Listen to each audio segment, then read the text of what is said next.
Good afternoon, everybody. Welcome to Mork Softball Field at Ed Cruzy Stadium on opening day as we begin a new year here in Seguin with their Texas Lutheran University Bulldogs taking on the Mary Hardin Baylor Crusaders. No, it's not the normal voice you're used to hearing. As I am Bryce Hayes filling in for the voice of the Bulldogs, Sydney Cox, here on opening day as she is at her big girl job. And, you know, sometimes you have to fill in for special people. And right here today on opening day, I get to fill in for the first time in almost 2 years. I'm on the call for today's doubleheader against the Crusaders. We just introduced the lineups here at Ed Cruzy Stadium, so after the national anthem, we'll come back, meet the lineups on the stream for both teams, and get ready to go.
You're watching on Flow. Pups up.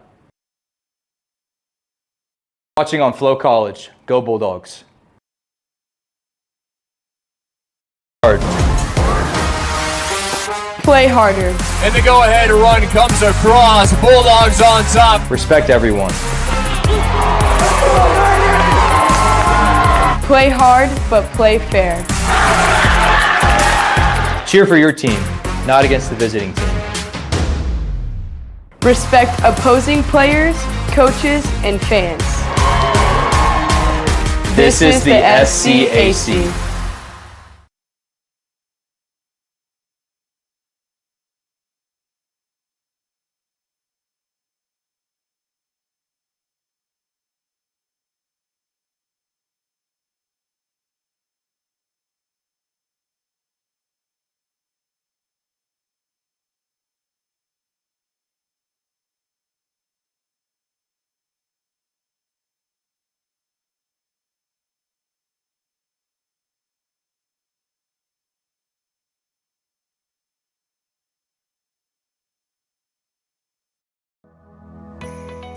I chose TLU because I like the one-on-one that I get with my professors. Being able to talk to all the professors one-on-one, they're definitely helpful in deciding like what I can do with my degree and then how to get into those different fields. I liked the tour of the campus. I liked seeing how everything was really close together.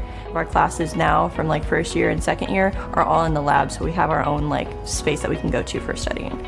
Well, I chose TLU because I had met some people who were in the program and they told me some good things about it. It's a smaller school, so I feel like I was going to get more of that one-on-one type of learning. I get to, be more hands-on with patients and more engaged with my preceptors and my professors and my classmates as well.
The coaches are now out at home plate for the official coaches meeting here at Ed Cruzy Stadium. So let's meet the lineups for both teams. Starting with the visiting Crusaders in center field, we have number 30, Shory Wynn, leading off for the Crew. Batting second, number 16, second baseman Jordan Iverson. Batting third at third base, number 3, Braylon Belk. Hitting cleanup for the Crew on opening day, number 13, Macy Alwine.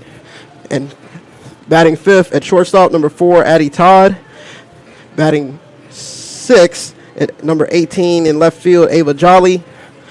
Batting seventh and behind the plate for the Crew today, number 15, Riley Mills. Batting eighth, number 25, Brielle Moreland, serving as the designated player today for the Crew. And batting ninth in right field for the Crew, number 6, Riley Merrick. For the Bulldogs, leading off be number 7, Kaylee Clark at second base, as always. Batting second, number 22, Riley Davila in center field. Batting third for the Bulldogs, first baseman number 36, Katie Boyer. Hitting cleanup for the Bulldogs, the academic All-American from last season, number 40, Serena Gonzalez. Batting fifth, serving as today's catcher, number 9, Taylor Vanette. Batting sixth in left field, number 1, Mia Landry. Batting seventh in right field, making her Bulldog debut, number 11, Ashley McMahon. Batting eighth at shortstop, number 4, Chesley Swisher. And batting ninth for the Bulldogs, number 8, also making her Bulldog debut, third baseman, Bree Jones. We'll look at the Bulldogs lineup defensively after the national anthem.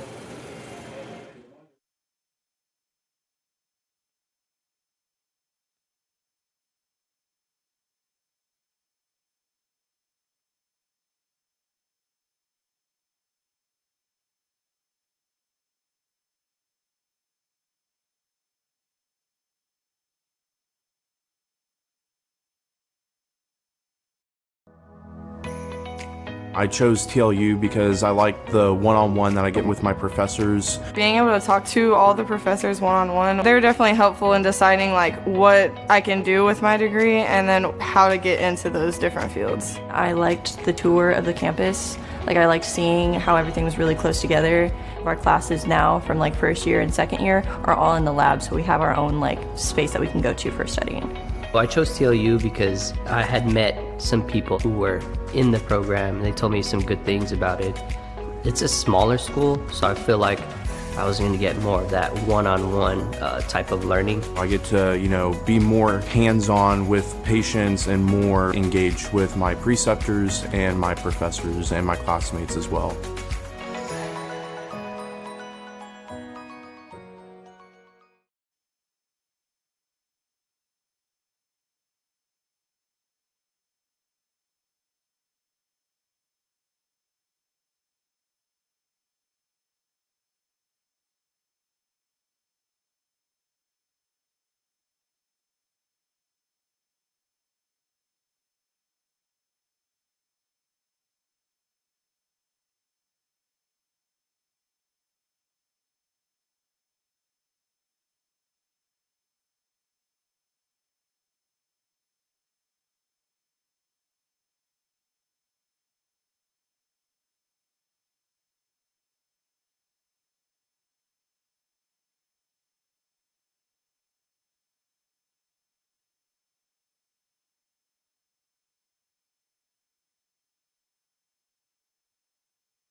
We're back here at Ed Cruzy Stadium. Let's look at how the Bulldogs will line up defensively. In left field, number 1, Mia Landry. In center field, number 22, Riley Davila. In right field, number 11, Ashley McMahon.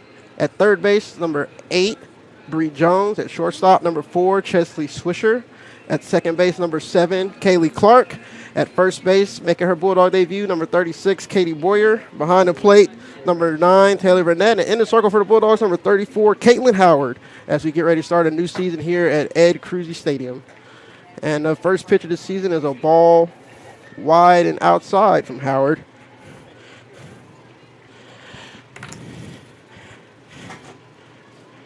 Howard, the 5'9" senior from Waller, Texas, making her first career opening day start here for the Bulldogs after a successful season last year that saw her go 10-0 in the circle for the Bulldogs and also have a major impact for the Bulldogs during the postseason. As line 1 to Bree Jones for the first out of the season.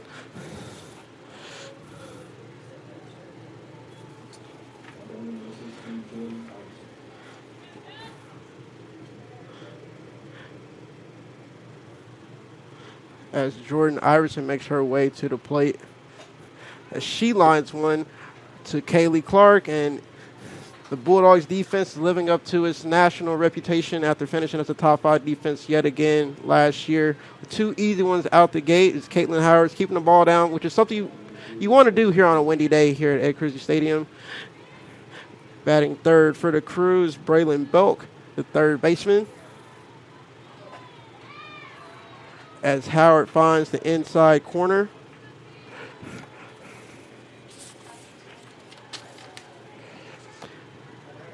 Belk is a senior from Axtell, Texas. She fouls one off there for the Crew.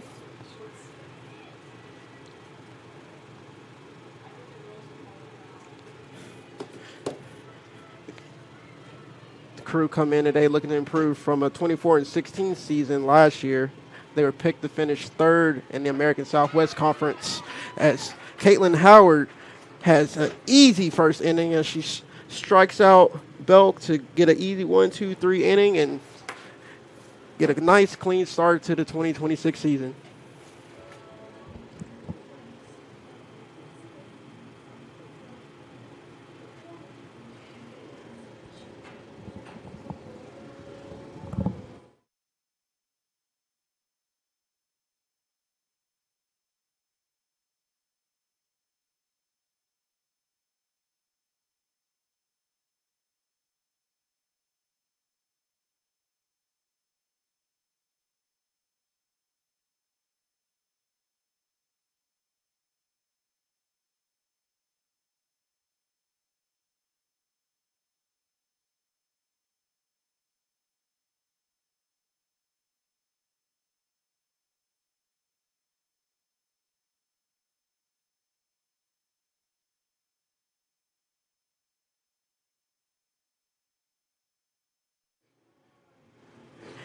And we're back here at Ed Cruzy Stadium as the Bulldogs offense makes its first appearances of the 2026 season. Let's get a look at the lineup.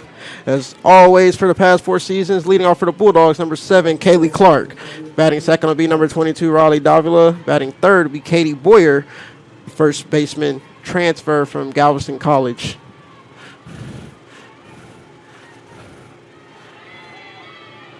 In the circle today for the Crews, number 14, Beth Ann Johnston. Sophomore pitcher from League City, Texas, Clear Springs High School.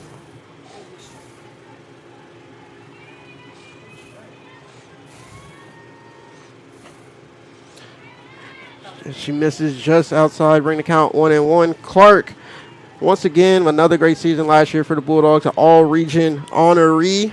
And her chase for Kelly Jordan and the all-time stolen base record begins today. She lays down the bunt there, foul, give us a 1-2 count.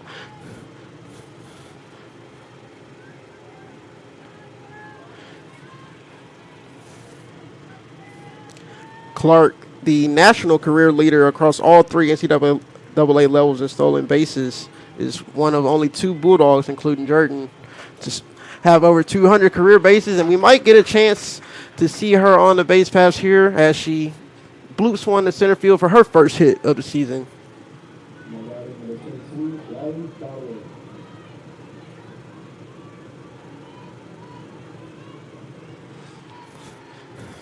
Now we see Riley Doubleheader stepping to the plate, the junior transfer from Angelina College, as there she goes. Right on cue, Kaylee Clark with her first stolen base of the season.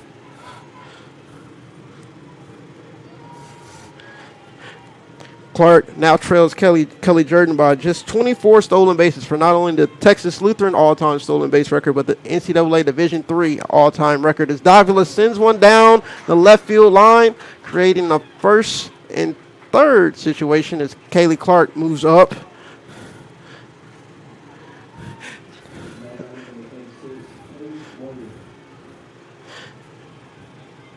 Another transfer stepping to the plate now for the Bulldogs, number 36, Katie Boyer.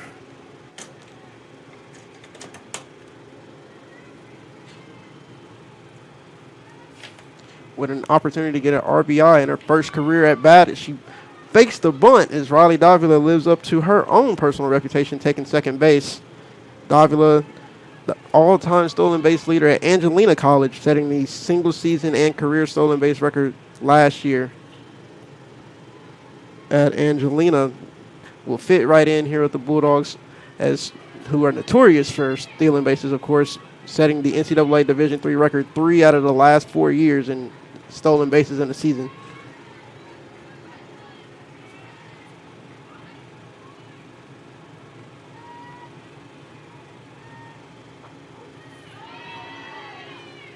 As Johnston finds the strike zone for the first time against Boyer, got a 2-1 count.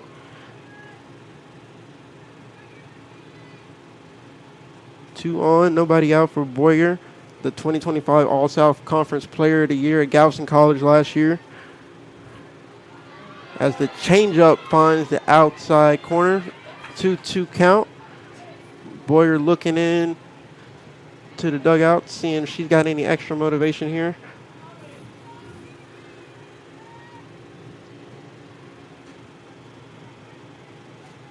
As Johnston steps off. Looking at the Crusaders' defensive alignment, Boyer loves to go the other way, so right center looks like a great place to drop one right now. She fouls one off, trying to go the other way.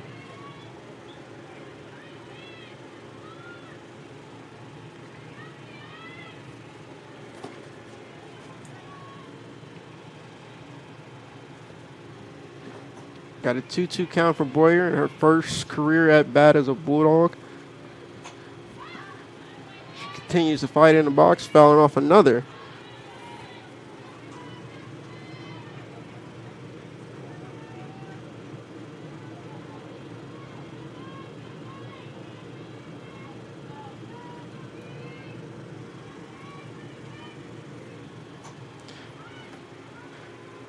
Boyer continues to fight off. It's her fourth straight pitch that she's fouled off to stay alive.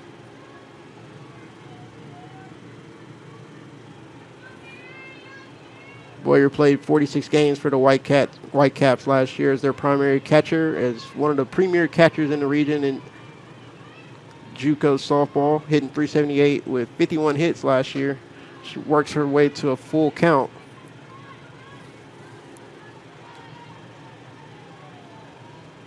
Boyer, the all-region first-team honoree last season, had 41 RBIs with the Whitecaps last season. She's looking to get 2 here. She's worked a full count in her first at-bat with the Bulldogs. And umpire's going to say it clipped the outside corner. And she'll strike out looking in her first at-bat with the Bulldogs.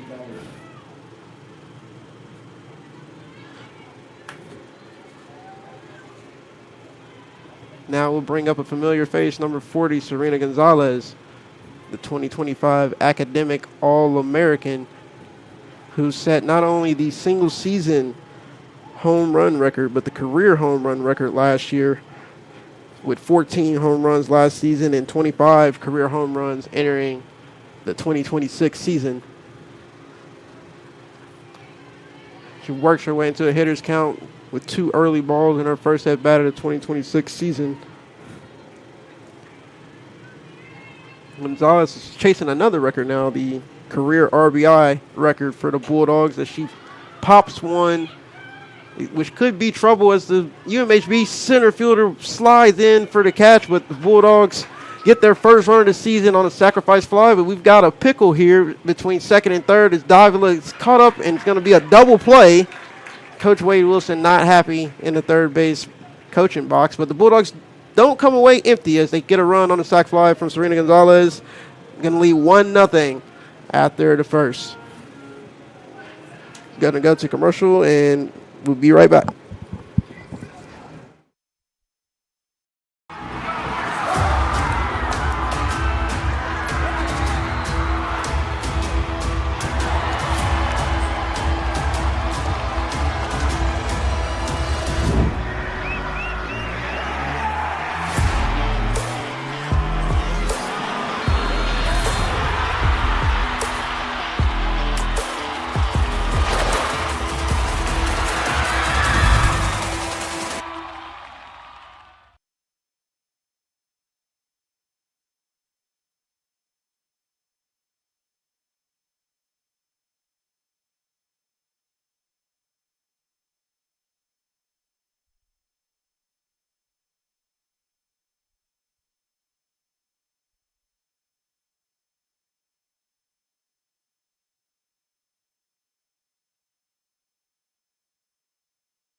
We're back here at Ed Cruzy Stadium. We begin the top of the second inning.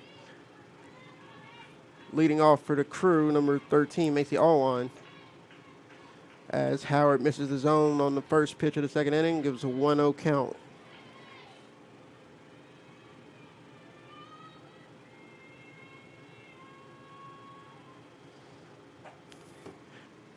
Alwan fouls one off there. Crew led by head coach Melissa Mojica in her 6th season. Mojica played 2 years at Baylor,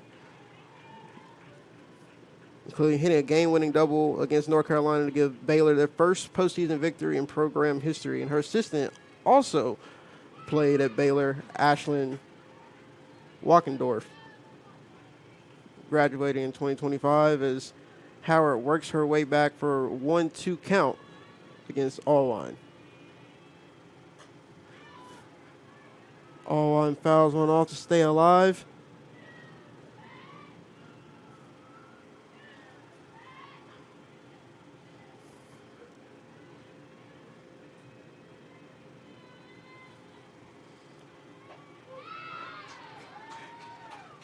Howard finds the inside corner for her second strikeout of the game.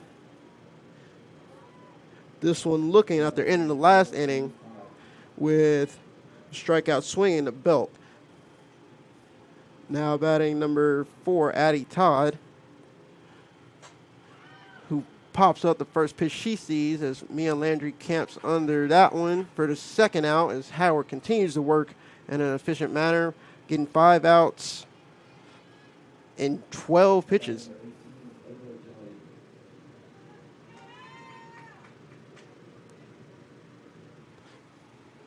Now batting number 18, Ava Jolly. Howard gets her swinging on the first pitch.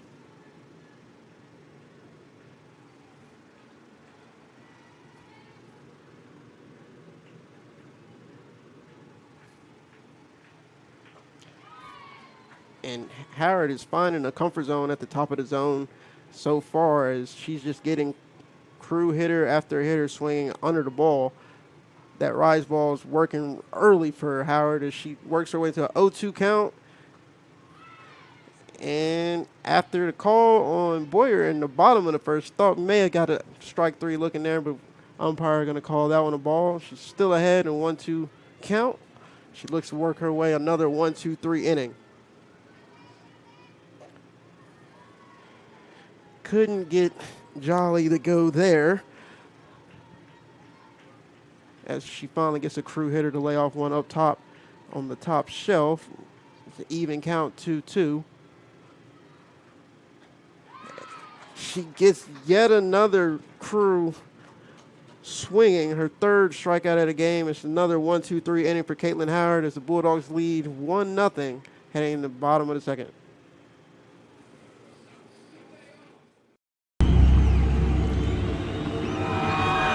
Flow Sports has changed the game. We created the essential destination NCAA fans deserve. Together, Flow College and NCAA conferences, institutions, and teams have taken all collegiate sports to the next level. Oh my goodness!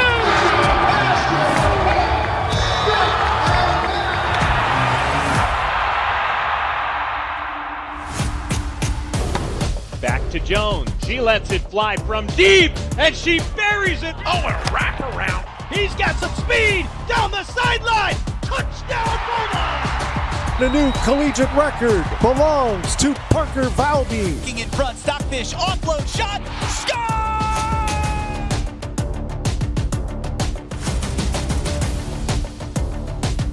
Leading off for the Bulldogs in the second inning is going to be number 9, Taylor Burnett.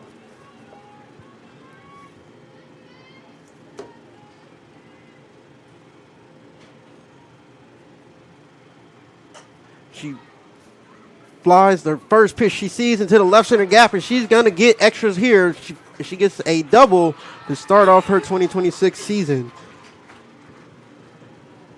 As the Bulldogs are right back in business to start the second inning as Mia Landry steps to the plate in her first start of the 2026 season with a runner in scoring position.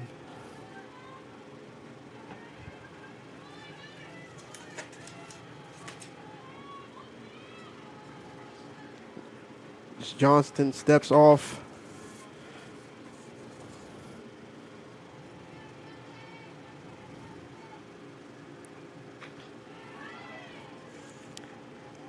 Landry, who had 11 starts last season, hit .283 with 10 RBIs a season ago.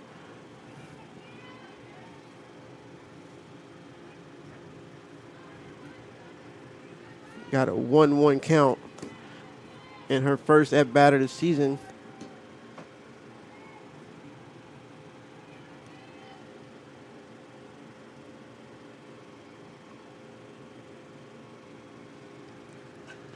She fouls one off there. 1-2 count with Taylor Burnett already in scoring position after the leadoff double.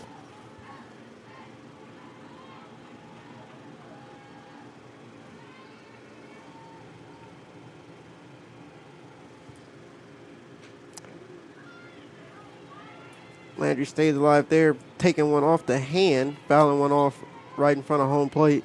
Landry be one of numerous Bulldogs you see in the outfield this season, and what could be a potentially very loaded outfield with not only Landry and Davila and McMahon, but obviously you still have Harley Russell there as well, the 2025 Women's College World Series All-Tournament team member and All-SCAC honorable mention honoree a season ago, who we'll probably see at some point today between doubleheaders. Get a 2-2 count here with Johnston coming home and misses just outside for a full count to Landry.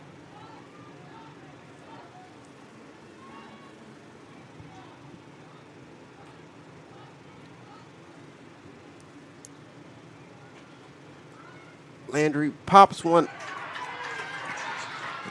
up to the shortstop and turns into a unassisted double play as Burnett gets picked off. So just like that, the Bulldogs go from a runner in scoring position with nobody out to two down with Ash McMahon stepping up to the plate.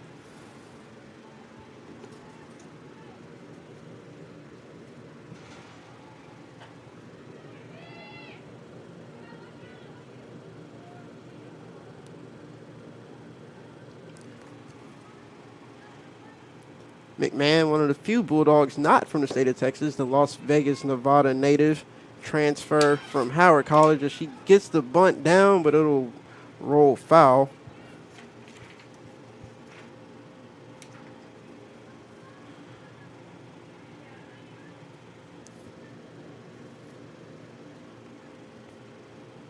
Then Las Vegas, Nevada native, was all Western Junior College Athletic Conference honorable mention last season.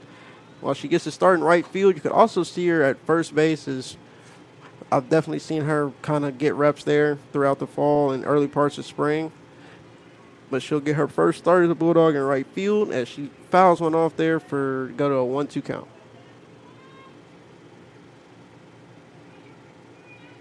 As Johnson steps off the rubber yet again.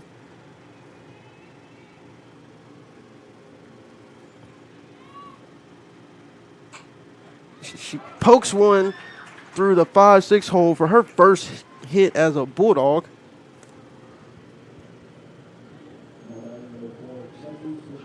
Bring up shortstop number 4, Chesley Swisher, who will take on a much bigger role for the Bulldogs last year after being a role player for the Bulldogs as a freshman. Swisher will look to fill the shoes of all-region shortstop and former Gold Glover Lindsay Liao, who graduated last spring. As Johnston misses on the inside corner for ball 1.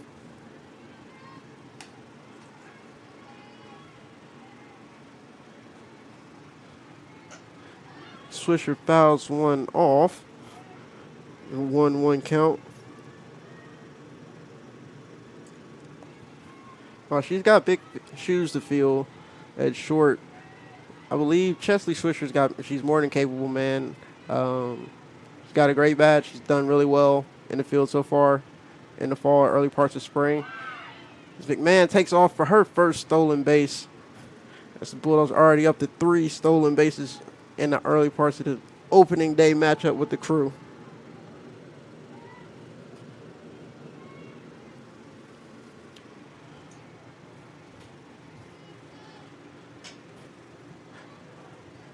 Swisher lines one down the third base line, foul.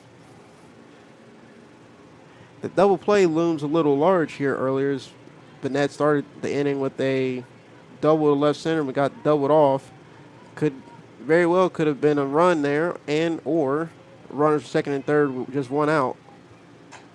Swisher lines one down the left field line. He's definitely going to score one as McMahon comes home, and Swisher is going to be held up at first by Coach Kyla Lockley as the Bulldogs are on the board yet again, and Swisher comes through with a clutch RBI single to left field.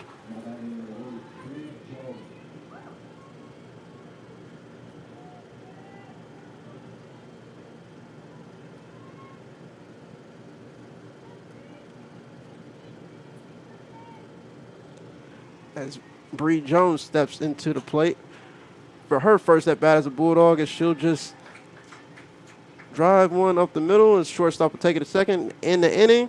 As Bulldogs scratch another one across to double their lead, 2-0 heading to the top of the third. We'll be right back after commercial break.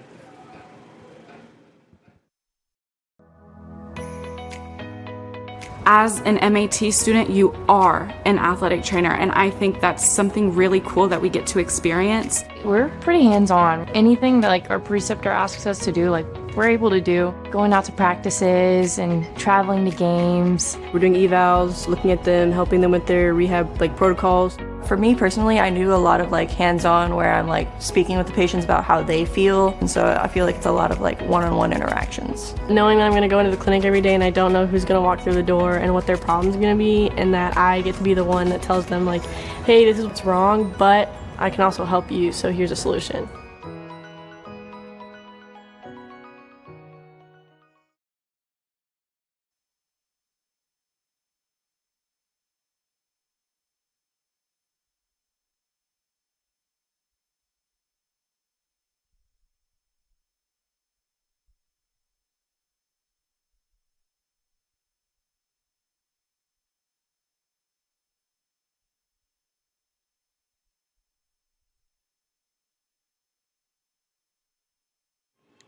We're back here at Ed Christie Stadium with Riley Mills leading off the top of the third.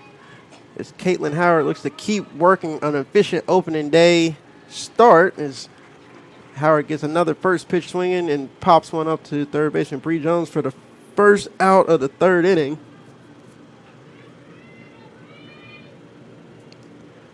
Now batting for the Crew, number 25, Brielle Moreland.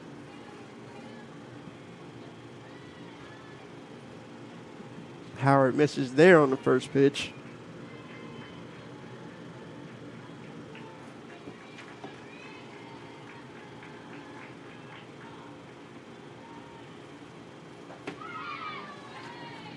Finds the outside corner to even the count 1-1.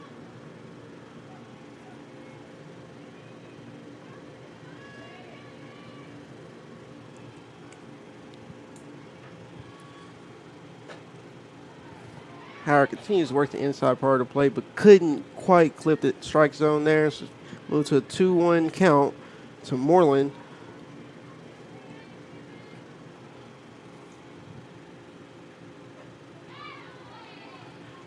Right back to that inside corner. Howard finds it this time to even the count 2-2 with one out here in the top of the third.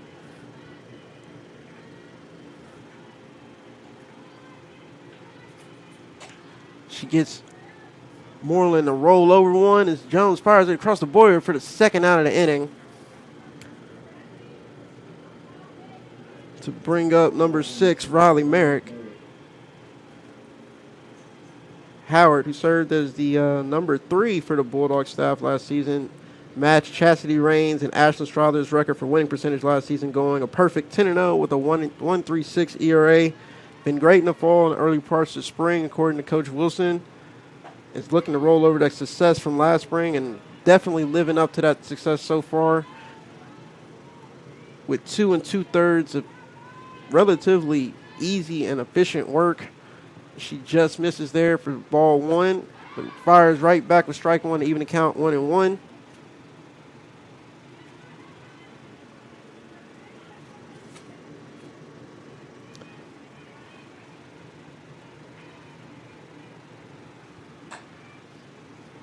Merrick fouls one off there to give us a 1-2 count.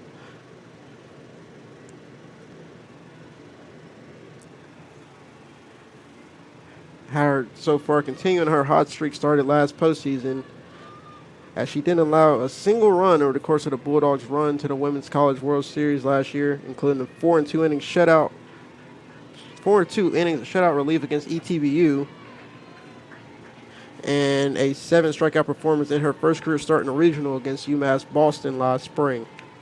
As the All-SCAC honorable mention honoree finds herself in a 2-2 count with 2 outs here in the top of the third. As Merrick fouls one off as crew bench ducks for cover.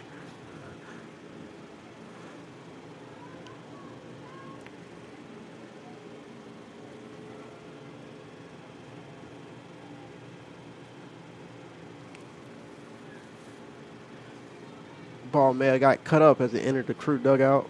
Howard asked for a new ball.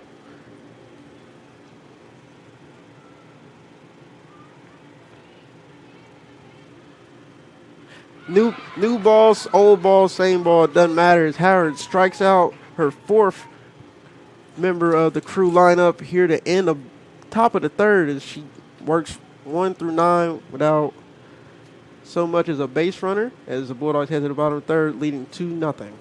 We'll be right back after the commercial break.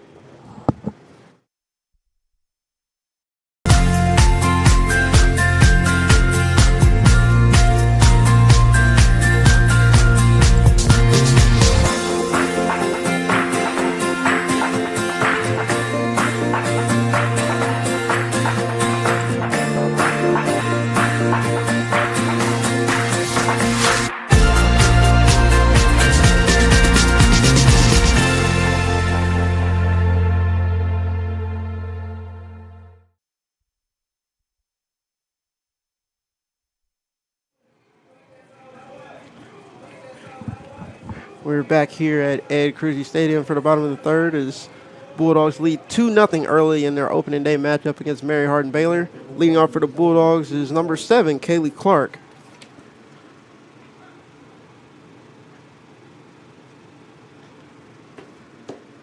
Clark, the 3-time NCAA leader in stolen bases, 1 for 1 already this year, leading off the first inning with a single before coming around to score on a Serena Gonzalez sacrifice fly as Johnston finds the strike zone on her first pitch.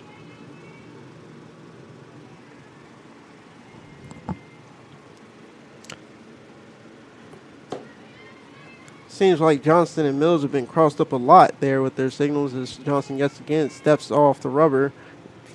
Fires one away there as Clark fouls one off. Got to an 0-2 count.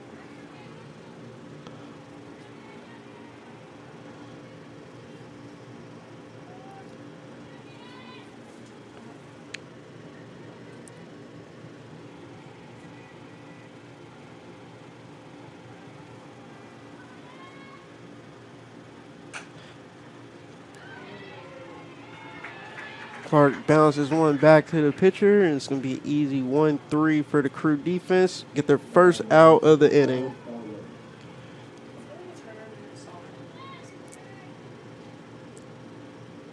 Now up center fielder Riley Davila, who, as the transfer, looks to fill the shoes in the two-hole left by 2025 All-American Annie Kay. Yet another Bulldog graduate. There's going to be a lot of new faces, Bulldog fans. Bulldogs graduated 13 last year, including Annie Kay and Amanda White. But the Bulldogs also brought in 21 new faces this offseason, including Davila. And we've already got 4 new faces in the Bulldogs starting lineup, including Davila.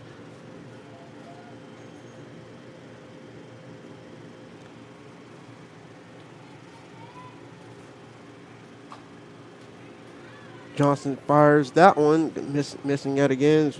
Davila works her way into a hitter's count, 2-1. With 1 out, nobody on. See if she can start another Bulldogs rally to scratch another run across. Davila shoots one up the middle, just past the diving arms of Todd, as she gets her second base hit of the game.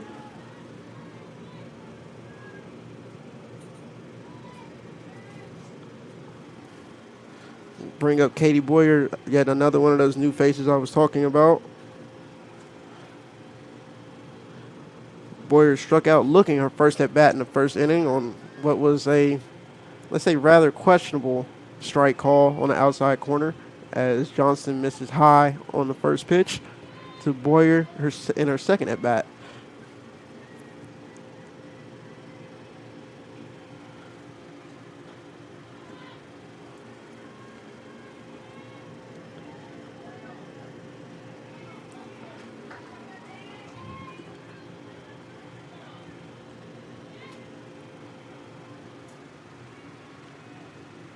There goes Davila, living up to her reputation as Angelina College's all-time leader in stolen bases, stealing 43 last season,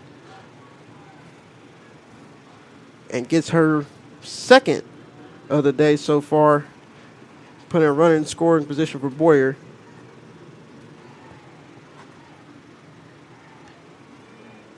Boyer fouls one off there in the 3-0 count, brings us to a 3-1 count, runner in scoring position.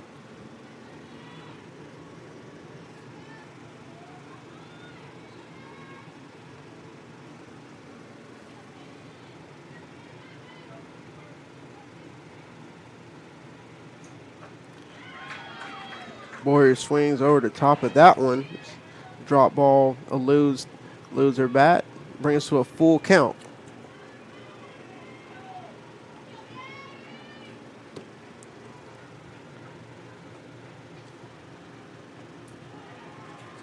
And Boyer gets probably what she should be her second walk of the game. Gets on base for her first time as a Bulldog.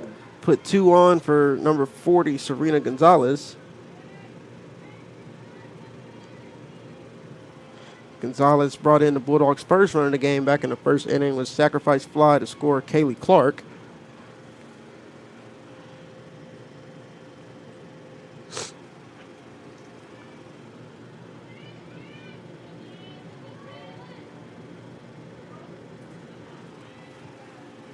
Bulldogs finished 6th in the nation in walks last season, with Boyer getting the first official walk for the Bulldogs in 2026.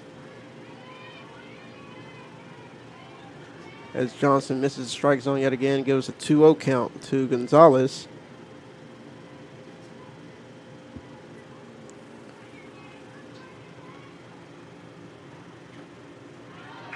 Gonzalez fouls that one into the catcher's glove, gives a 2-1 count.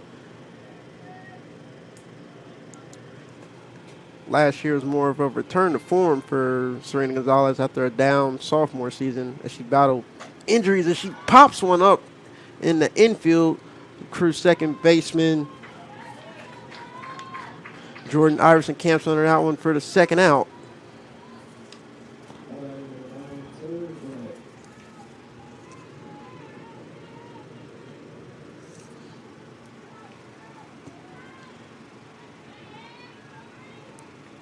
Now at the plate for the Bulldogs, number 9, Taylor Vanette. She'll pop one up on the first pitch she sees. This Bulldogs, for the first time this season, come up empty as Vanette pops one to Braylon Belk as Johnston finds a way to work out of a jam, and Bulldogs come up empty. Will carry a 2-0 lead into the top of the fourth. We'll be right back after commercial break.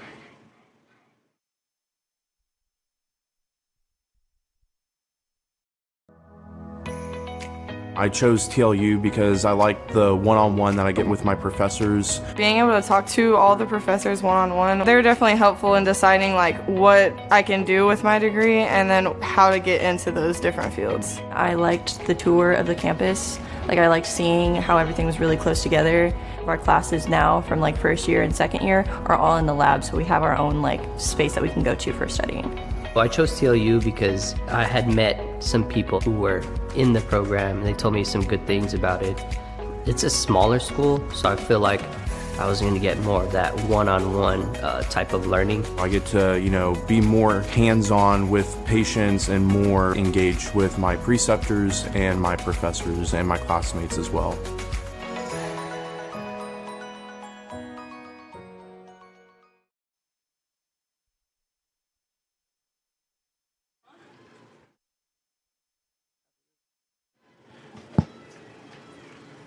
Back here at Ed Cruzy Stadium as we start the top of the fourth inning with the top of the Crew lineup with number 30, Shori Wynn.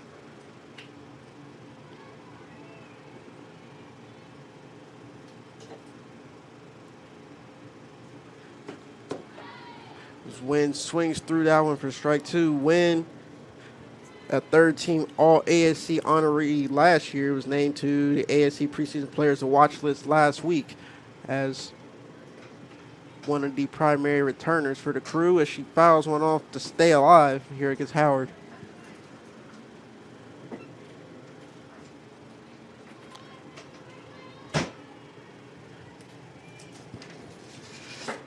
Wynn lined out in her first at-bat to third baseman Bree Jones and will be sat down by Howard in her second at-bat as she gets yet another strikeout swinging to start the top of the fourth.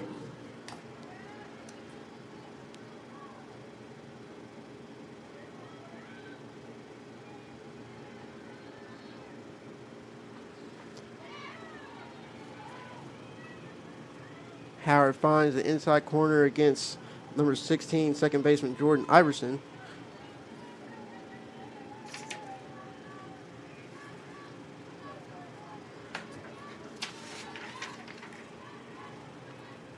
Iverson, senior from Kingwood, Texas, former high school teammate of catcher Taylor Vanette. Hit just .250 last season for the Crew. She fouls one off there to bring us a 1-2 count against Howard.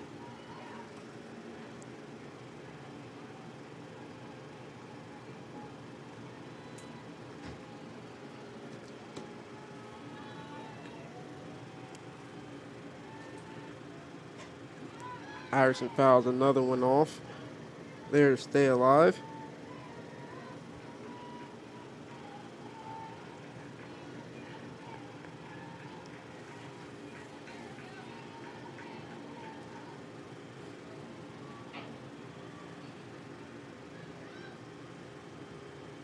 And she strikes out yet another, her, I believe, fifth strikeout of the game. As Howard shows why she was a key member of one of the best pitching staffs in the country last season. That was, of course, led by Amanda White last year under the tutelage of pitching coach James Fuquay. as Howard just misses the zone here on her first pitch to Braylon Belk.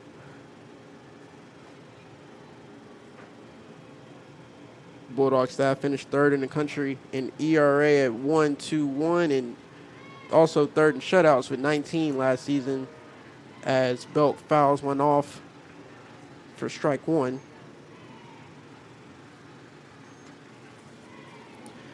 Belk struck out swinging in her first at-bat against Howard in the first inning. She pops one up as the Bulldogs fail to communicate down the left field line and drops in foul territory for what could have been out number 3 will just turn into strike 2 as Howard steps back in the circle and look to get out of this one yet again.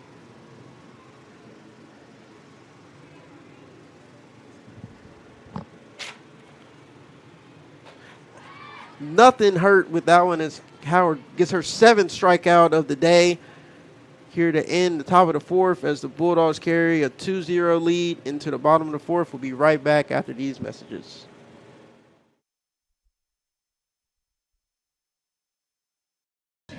Ready? TLU men's basketball team.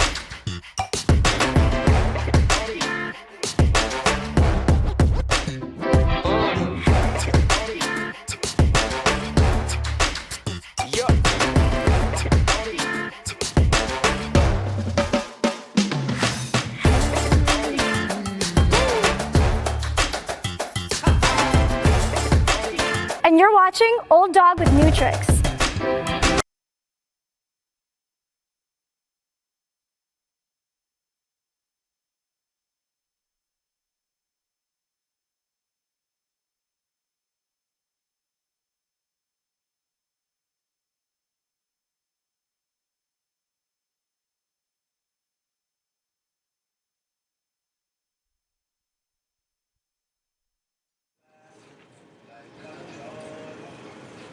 Back here at Ed Cruzy Stadium as the Bulldogs get ready to start the bottom of the 4th inning as we're moving quick here at Ed Cruzy Stadium with Mia Landry leading off the bottom of the 4th.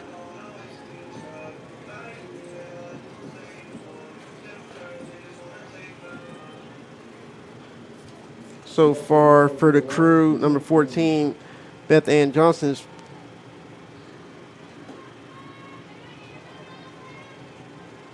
thrown 54 pitches, allowed 6 hits and 2 runs, both earned to the Bulldogs so far. As Landry shoots one up the middle. But it'll be an easy 6-3 to number 4, Addie Todd at shortstop.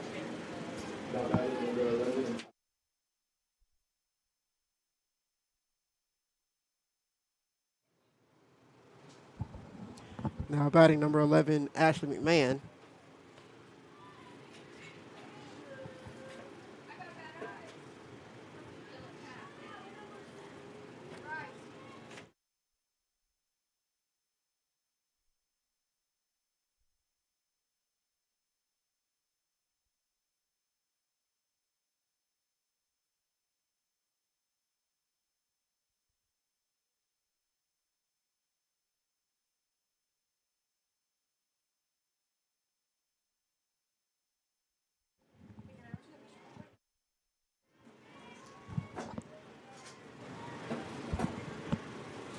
McMahon fouls one off there to give us a 1-2 count. Looks like we've had a substitution defensively for the crew as we believe number 1, Angelina Rodriguez, is now behind the plate for the crew. We're working here to confirm that, but that is the belief here in Seguin.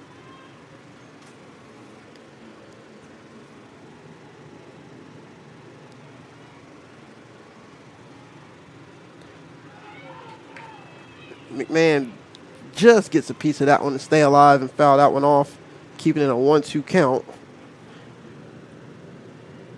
McMahon singled in her first at bat as a Bulldog in the 2nd inning, come around to score on an RBI single from Chesley Swisher.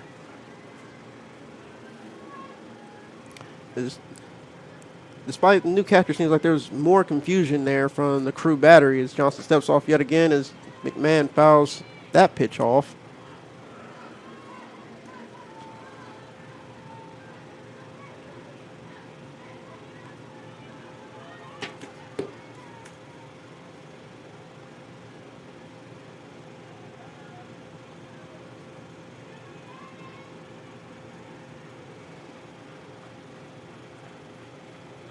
Johnson rears back and it's going to roll foul. McMahon is making Johnston work for it. She's going to sit her down. We mentioned earlier McMahon, the transfer from Howard College, hit .316 with 30 runs scored, 48 hits, 7 doubles, and 12 stolen bases last season, as she's going to find her way on there with the error at shortstop by Todd.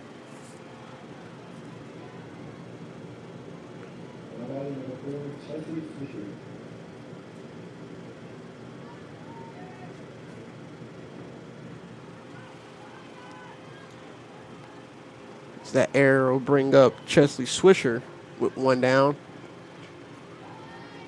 as Johnston misses outside.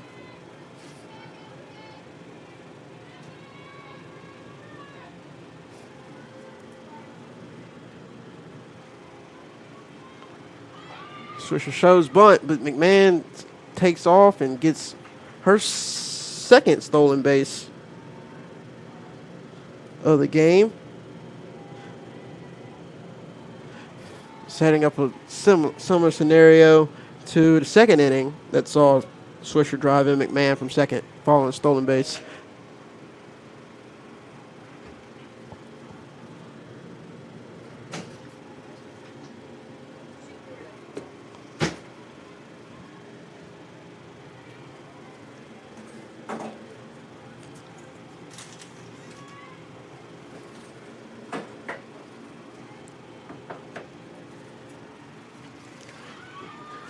Swisher shows bunt again, but despite McMahon being on the run, it's going to be a dead ball as Johnston hits Swisher. So McMahon will return to second, but it'll put 2 on with 1 out for number 8, Bree Jones.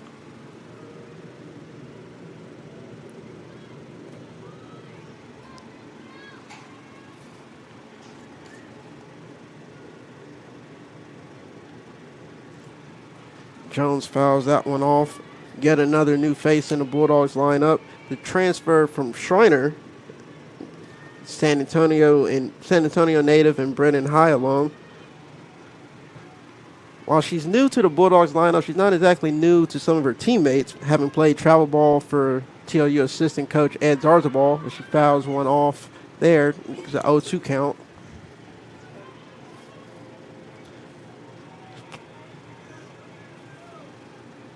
As we mentioned, Jones played travel ball for assistant coach Ed Zarzabal alongside her current teammates Jordan Joy and Jamie Birch, and earned all SCAC honorable mention honors last season as Johnston misses on the inside corner there as Jones moves to a 1-2 count with 2 on.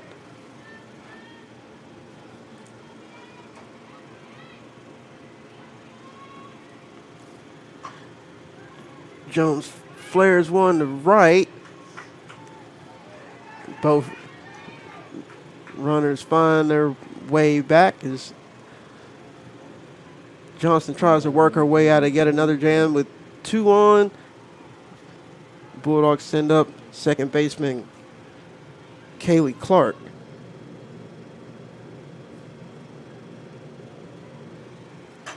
As she hits one up the middle past Todd as McMahon gets sent home by head coach Wade Wilson, and she able to slide under the throw from the Crew center fielder as the Bulldogs scratch another across, extend their lead at 3-0.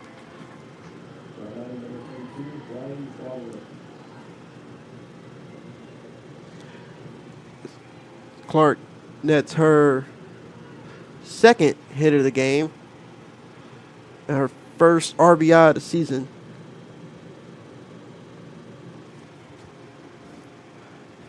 Looks like the Crew are going to make a pitching change here.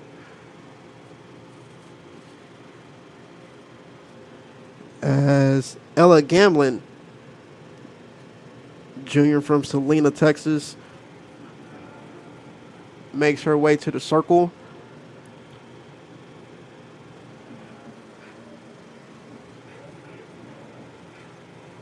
We'll head to commercial break as Gamblin warms up and makes her 2026 debut.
We're back here with a new face in the circle for the Crew, number 27, Ella Gamblin.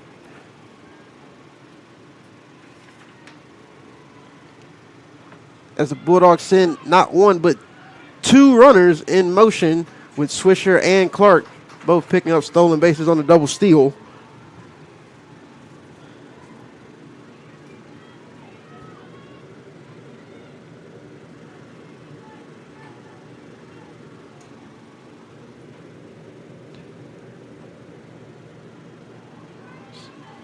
Bulldogs already up to 6 stolen bases here today. As Davila gets a 2-0 count. Gamblin last year went 3-2 in the circle for the Crew with a 3.5 ERA. As Davila sends one down the left field line and it gets in as Kaylee Clark finds herself in a pickle. She gets down and she works her way back and avoids the potential earful from head coach Wade Wilson.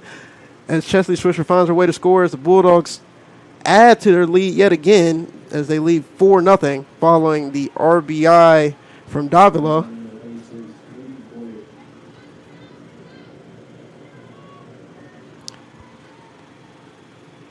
Now up for the Bulldogs, number 36, Katie Boyer, who's 0 for 1 after drawing a walk in her last at-bat.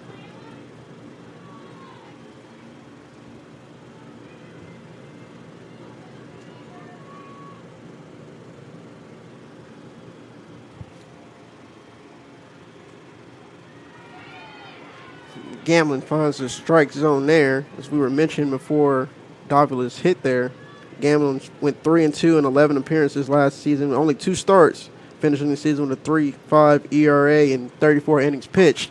As Boyer sends one up the middle,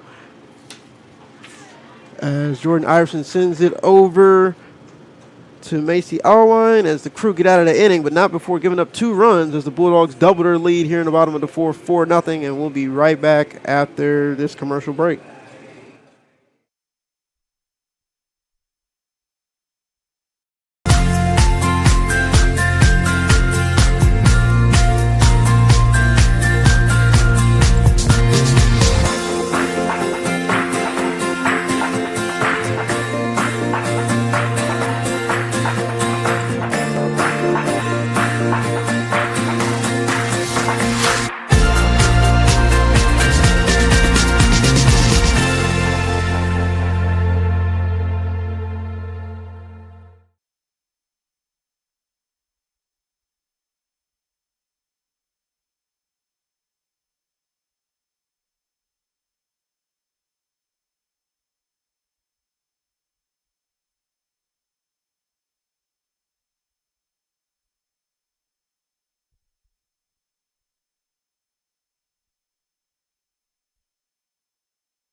back here at Cruzy Stadium as Howard gets the first pitch swing from the crew as Macy Alwan flies out to Mia Landry for the first out of the 5th inning.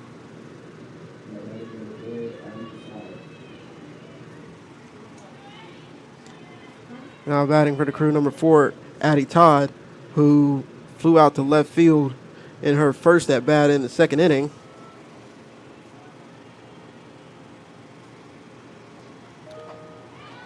Todd swings over that one for strike 1.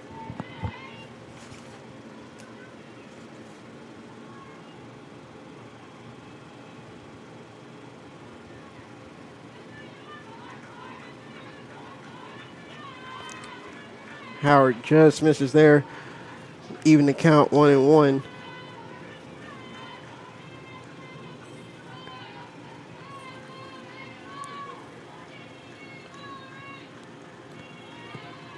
Change up there from Howard, just misses, brings to a 2-1 count. Howard looking to add to the proven success in the circle from the Bulldogs in their recent history, starting with Taylor Grissom and Amanda Lochte to Maitland Raycroft to lately Ashlyn Strother, Sydney Willett, and Amanda White, as a new era begins for the Bulldogs in 2026 as Howard misses there for ball 3, as this has been really her first bit of being behind so far today.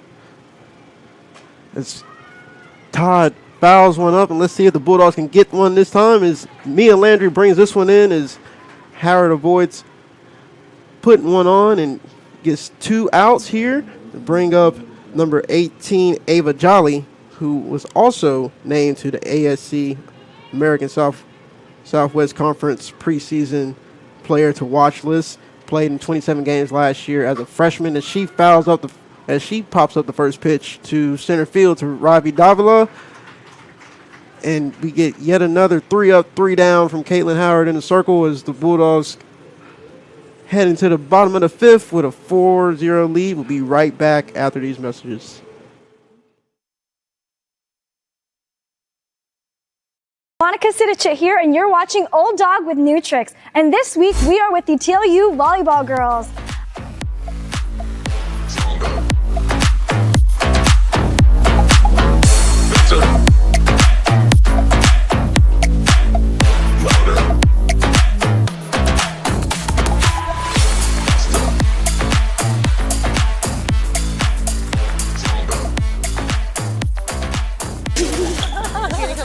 Yeah.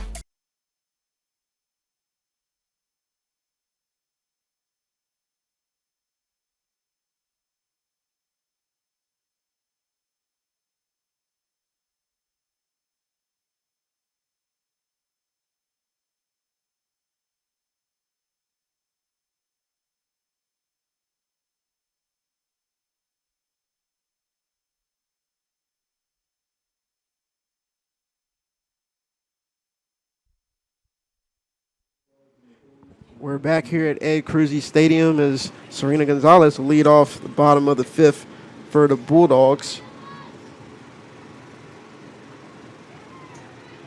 As Gamlin misses outside her first pitch of the inning.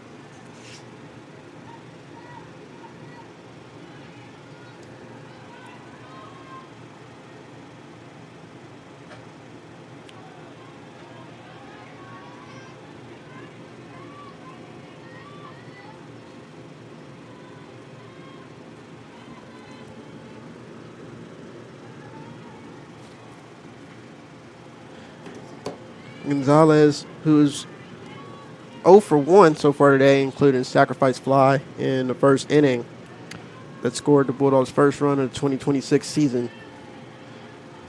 It's a 3-0 count here, and she'll look at that one, get her first walk of the season. To lead off the inning, let's see if head coach Wade Wilson will send in a pinch runner, and he will, as we'll see our first appearance from number 3, Harley Russell.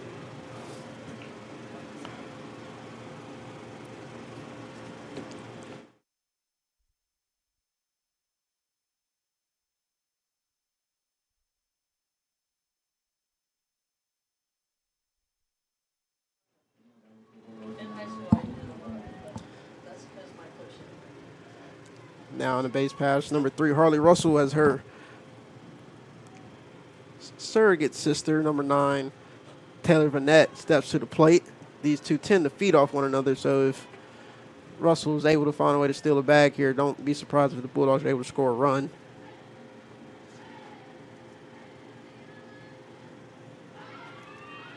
And there goes Russell as she steals her first base of the season with the ball scooting away. She's going to stay at second. Bulldogs already up to, I believe, 7 stolen bases today.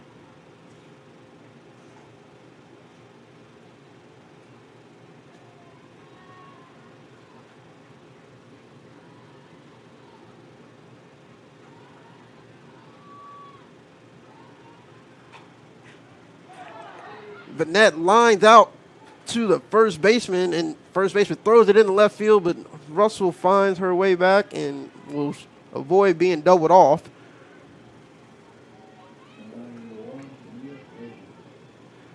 After a quick stat check, Bulldogs have 8 stolen bases so far in their first game of the 2026 season as Mia Landry steps to the plate and sends one to the left center gap. Coach Wilson sending Harley Russell home. Mia Landry working her way up for what will be a RBI double as the Bulldogs tack on another run.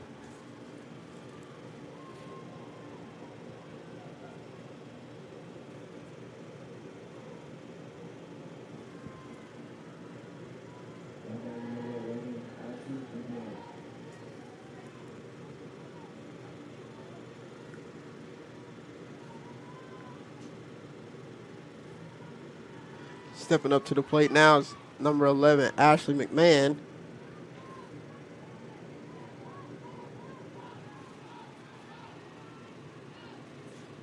McMahon 1 for 2 so far today with 2 runs scored.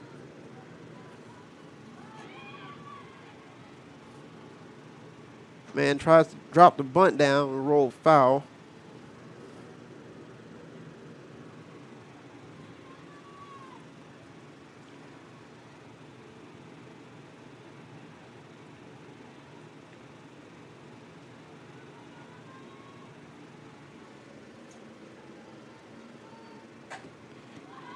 Man flares one left field, but Landry will stay at second base as too shallow to advance, and crew now 2 outs, runner at second base with Chesley Swisher stepping up to the plate.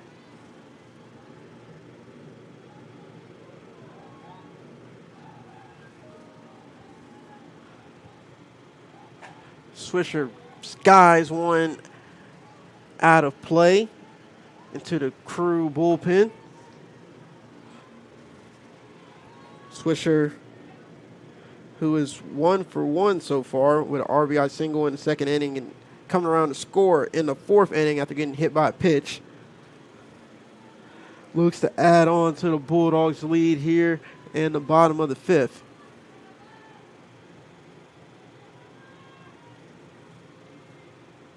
Squares around, draw in the crew third baseman. We'll pull back here for ball 1.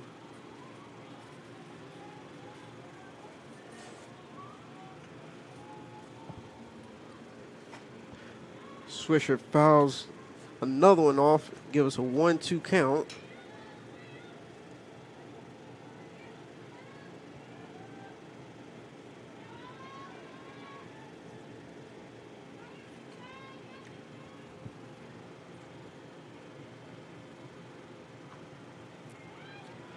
Gambling just misses the outside corner there.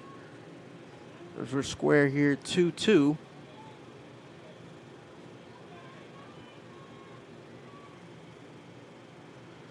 Swisher gets a hold of that one in center field, but center fielder Shory Wynn will camp under that one as Gambling works out the jam. Not before giving up 1 as the Bulldogs extend their lead to 5-0 entering the 6th inning. We'll be right back after these messages.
We're back here at Ed Cruzy Stadium as number 1, Angelina Rodriguez, steps in for her first at-bat of the season.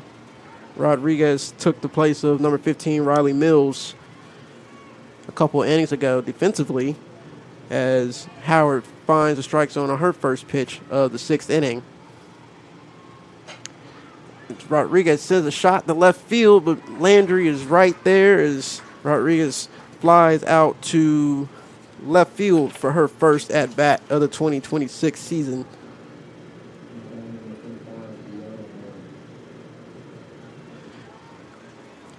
Now batting for the Crew, number 25, Brielle Moreland, as Howard misses inside. Moreland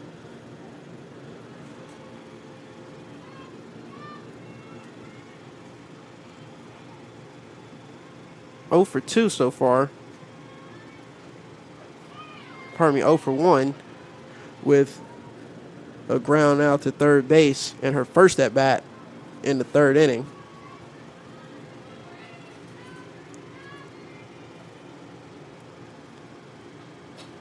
She fouls one back there to give us a 1-2 count.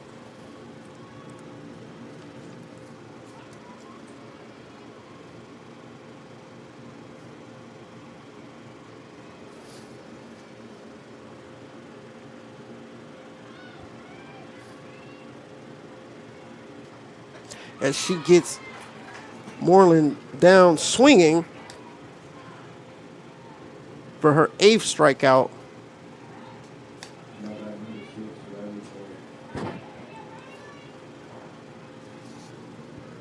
And the 2nd out of the 6th inning. Now batting number 6, Riley Merrick, who pops one up to first baseman Katie Boyer as the Bulldogs get yet another 3-up, 3-down inning, heading to the bottom of the 6th.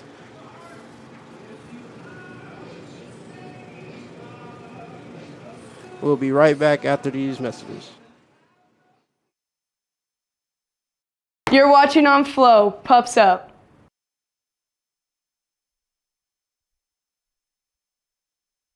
More than dream of a better world. Make it happen with a TLU degree. Texas Lutheran University provides one-on-one opportunities for students to build their college resumes. As freshmen and sophomores, our students are already performing research with a professor, presenting at conferences, and building their portfolios to apply for graduate schools and professional health programs. The world needs you. Answer your calling. TLU. Learn boldly. Live to inspire. Learn more at tlu.edu.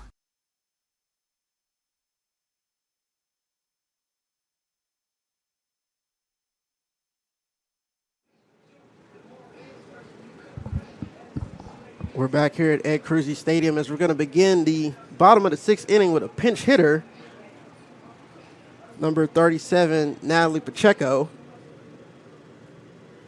Yet another new face of the 21 newcomers for the Bulldogs. Pacheco, a transfer from Lytle, Texas, and Incarnate Word, spending her freshman season with the Cardinals, as Pacheco with a loud first swing of the Bulldog foul over the left field wall.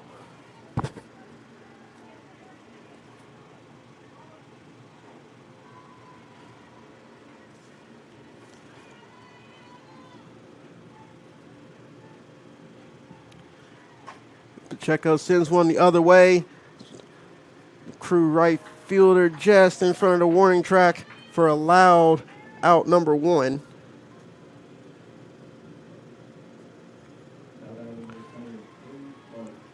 That will bring us back to the top of the lineup as Kaylee Clark steps to the plate.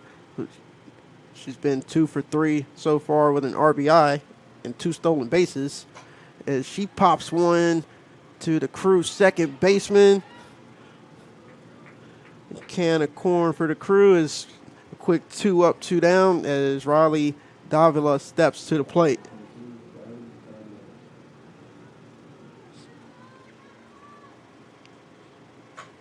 Davila continues her success at the plate in her TLU debut for her 4th hit.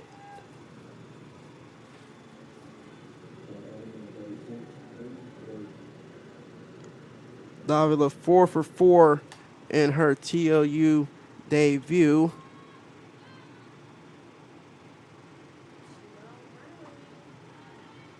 As Gamlin misses on the inside corner there to Boyer.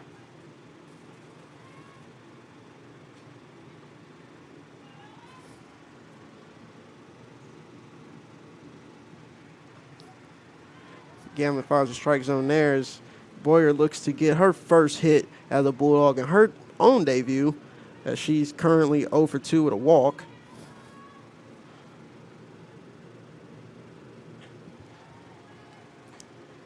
Gamlin misses again. 2-1 count. Look to see Boyer try to go the other way and potentially get Davila on the move.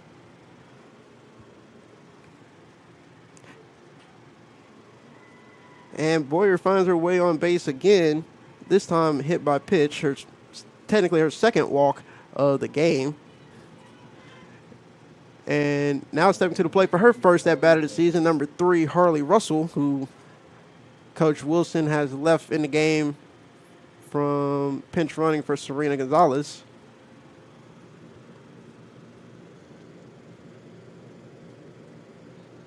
And Coach Wilson calling time. Looks like we're going to have another pinch runner this time for Katie Boyer. Pinch running for the Bulldogs, number 19, Gabby Orozco.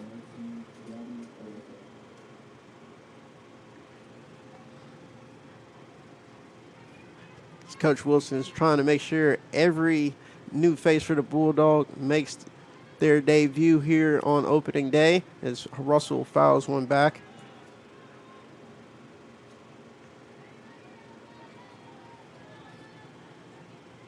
Orozco, another one of those TLU transfers.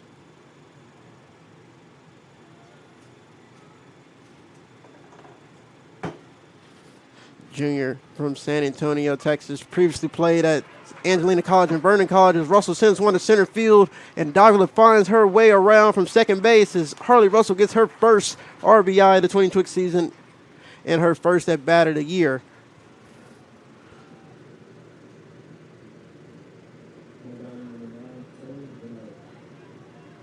Now coming number 9, Taylor Vanette, as she'll look to get her second hit of the day after a double in the second inning. And now she'll be hit by a pitch. The second Bulldog Gamlin is hit this inning. As she'll load the bases, Crew head coach Melissa Mojico call timeout. And so will head coach Wade Wilson, as he'll call yet another pinch runner. And the Crew will make a pitching change as well, as it looks like Beth Ann Johnston will return to the circle. And now pinch running for the Bulldogs, number 15, Michelle Taralva, making her TLU debut, the freshman from Eagle Pass, Texas. And that will be number 14, Beth Ann Johnston, returning to the circle after starting the game earlier.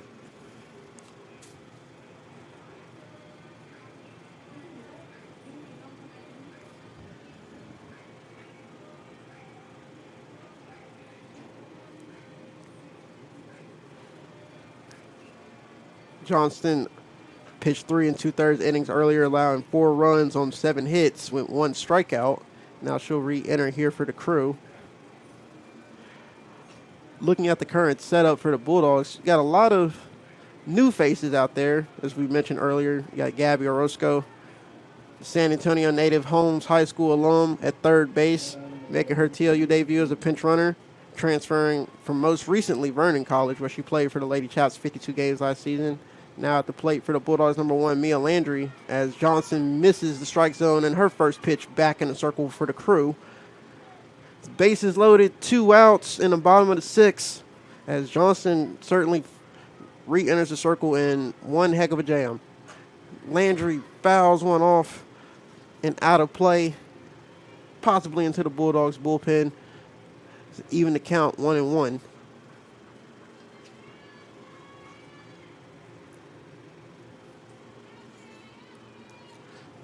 Bulldogs definitely be on the move at the sign of contact with 2 outs. So if Landry can get it into play. She pops one right back to the pitcher, Johnson, in the circle, as she does her job to work her way out of the jam. And Bulldogs get away with just one despite loading the bases against the Crew, but extend their lead to 6-0 entering the 7th inning. We'll be right back after these messages.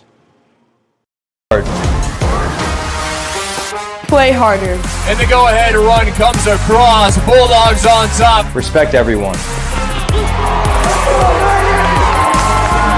Play hard, but play fair. Cheer for your team, not against the visiting team.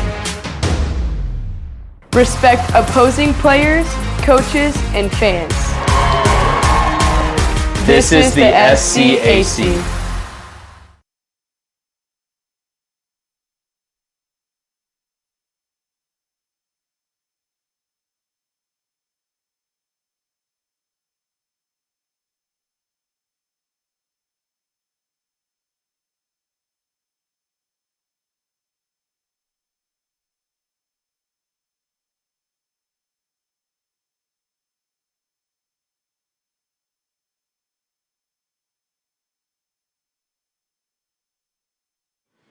Back here at Ed Cruzy Stadium for the 7th inning as Kate Howard returns to the circle for the Bulldogs, and Shori Wynn leads off for the Crew here in the top of the 7th. Wynn is 0 for 2 so far today, lining out to third base in her first at-bat of the season and striking out swinging in the 4th inning. Howard misses there, make the count 2-0.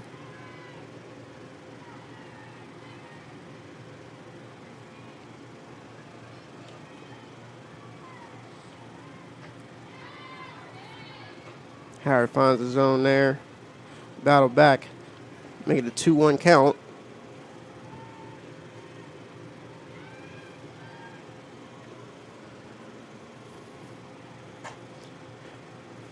Chesley Swisher stays down on that one, and she shoots it across to Katie Boyer for the first out of the 7th inning.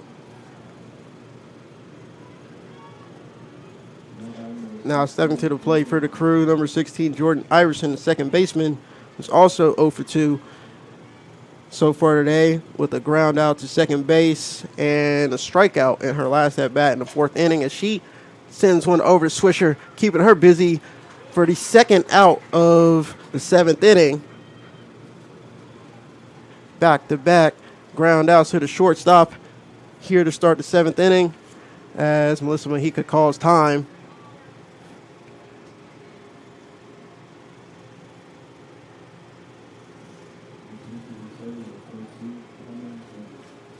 Pinch hitting for the Crew, number 22, Cameron Williams.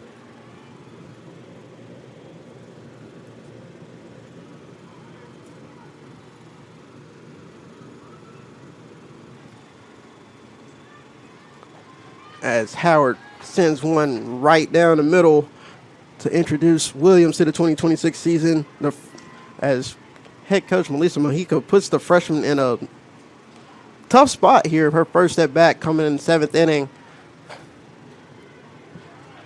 against Caitlin Howard, the freshman from Granbury, Texas, Granbury High School.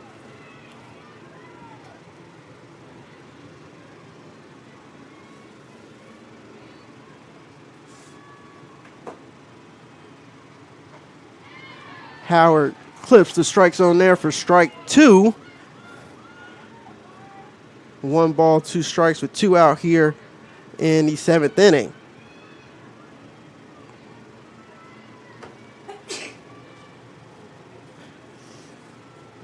Howard rears back here and just misses the zone.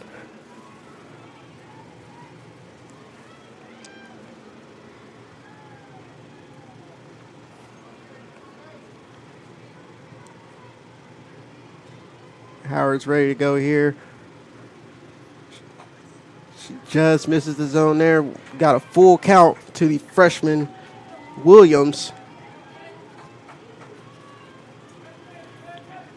Howard looking for either her 9th strikeout or to let her Bulldog defense work for her. Here's the pitch from Howard, and it's going to be a walk as the Crew get their first base runner of the 2026 season as the pinch hitter, Williams, finds her way on here with 2 out in the 7th inning.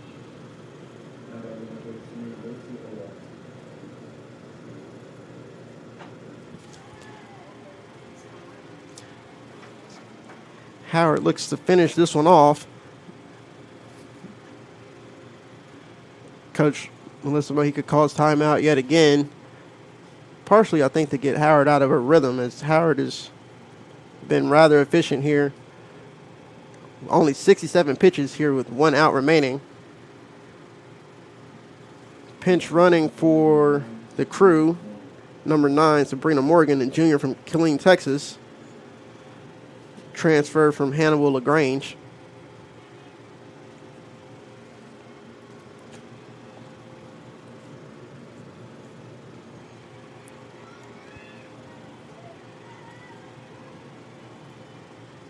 At the plate for the Crew, still Macy Allwine, who's 0 for 2 with the strikeout looking in the 2nd inning and flying out to left field in the 5th inning. Howard rears back and gets a swing and a miss there to get us to a 2-1 count. Howard looks to get back in a rhythm after a number of timeouts from the Crew with 1 out remaining. As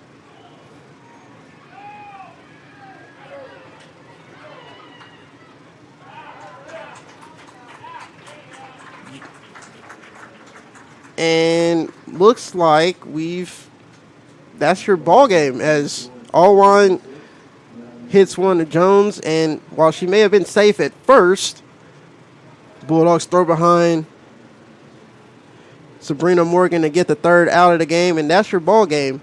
And an historic win for the Bulldogs as head coach Wade Wilson gets his 500th win as head coach of the Bulldogs. And depending on how we're going to score out a hit. So Caitlin Howard almost gets a no-hitter in her first game of the season, and the Crew get 1 hit in their last at-bat of the game, but come up empty as they get shut out here in the first game of the season. 6-0 for head coach Wade Wilson's 500th win here as the head coach of the Bulldogs. Congratulations to Coach Wilson. It's been a pleasure working with him and for him the past 5 seasons. We've got his son here doing PA, and I know Hadley and Harper are here as well. Coach Wilson is now 597 over the course of his career with over 830 winning percentage.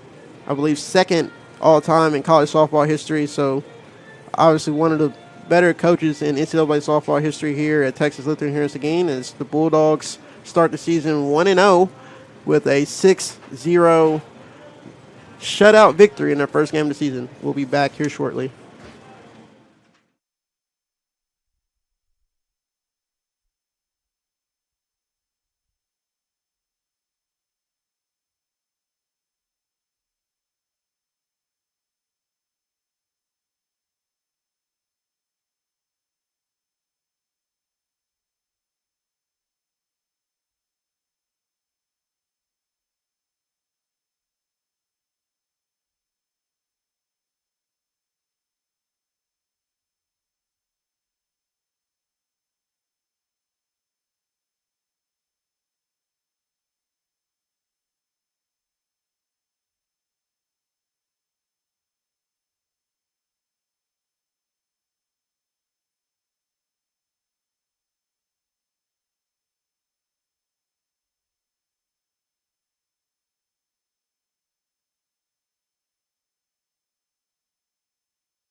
We're back here at Ed Cruzy Stadium for Game 2 of today's doubleheader between the Bulldogs and Crusaders. Bryce Hayes on the call, filling in for the voice of the Bulldogs, Sydney Cox, here at Game 2 of opening day here at Ed Cruzy Stadium. Bulldogs took Game 1 6-0 behind a no-hit effort from number 34, Caitlin Howard, in the circle. Her first career solo no-hitter and the second no-hitter she's been a part of since she's been a member of the Bulldogs. Here's how the Bulldogs will line up defensively in Game 2. In left field, number 1, Mia Landry. In center field, number 22, Raleigh Davila. In right field, number 11, Ashley McMahon. At third base, number 8, Bree Jones. At shortstop, number 4, Chesley Swisher. At second base, number 7, Kaylee Clark. At first base, number 27, Natalie Pacheco. Behind the plate for the Bulldogs, number 36, Katie Boyer. And in the circle, making her TLU debut, number 18, Jordan Stussy. Leading off for the Crew in Game 2, number 30, Shori Wynn, who drops the bunt down and puts Stussy right to work for the 1-3 put out for the first out of Game 2.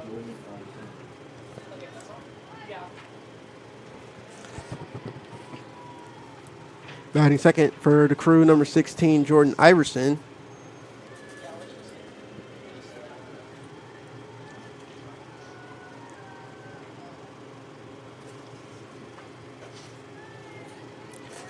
Iverson went 0 for 3 in Game 1 with a strikeout and 2 groundouts.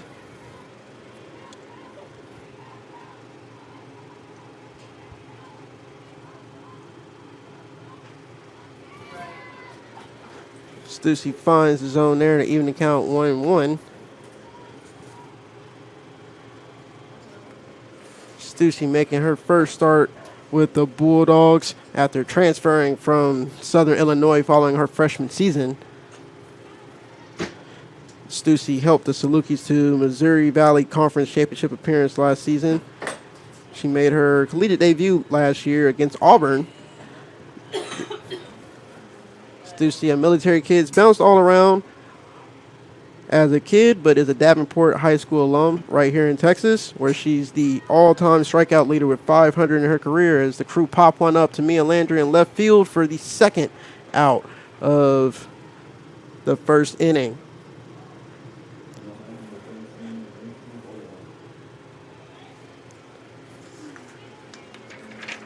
Now batting for the Crew, number 13, Macy Alwan.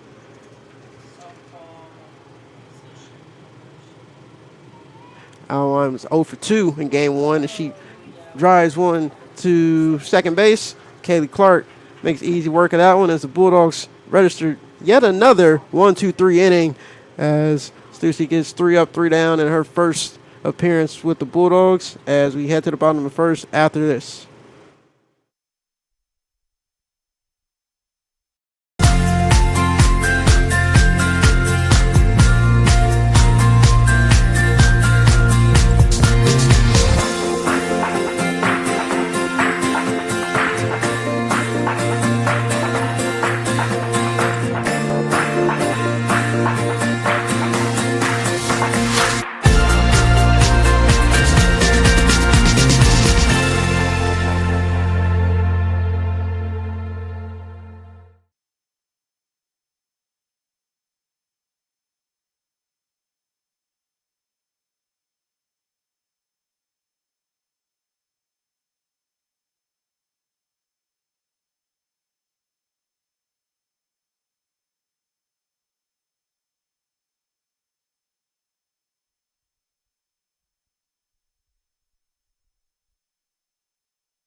Back here at Ed Cruzy Stadium for the bottom of the first as Kaylee Clark will lead it off for the Bulldogs in Game 2.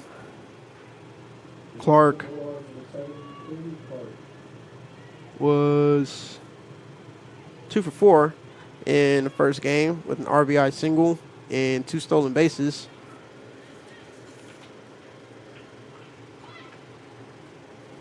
Here's how the Crew will line up defensively in Game 2.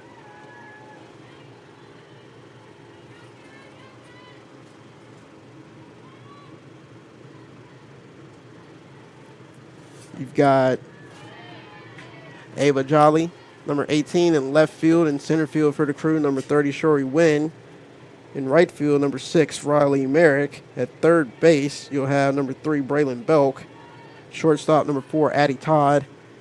At second base, number 16, Jordan Iverson.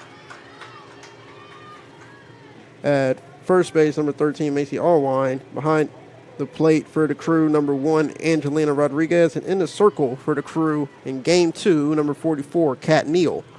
Neal in 1-2 count here to leadoff hitter for the Bulldogs, Kaylee Clark, as Clark grounds one right back to Neal. Neal fires over to first for the first out of the inning.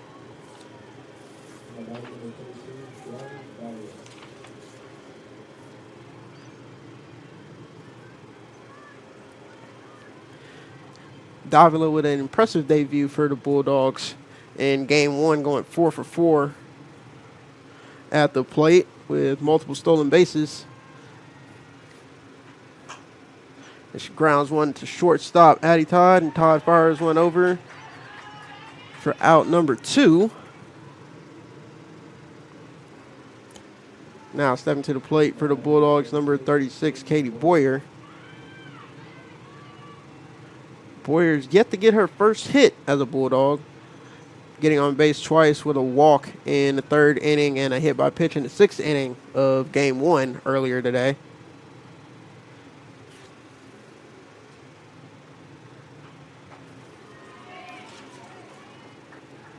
The 5'10 junior from Fulshear, Texas, looked to get her first hit off Kat Neal.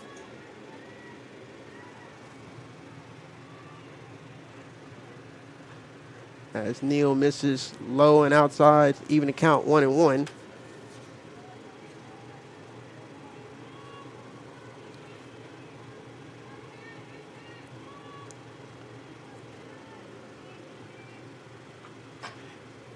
Boyer fouls one off down the left field line. 1-2 count.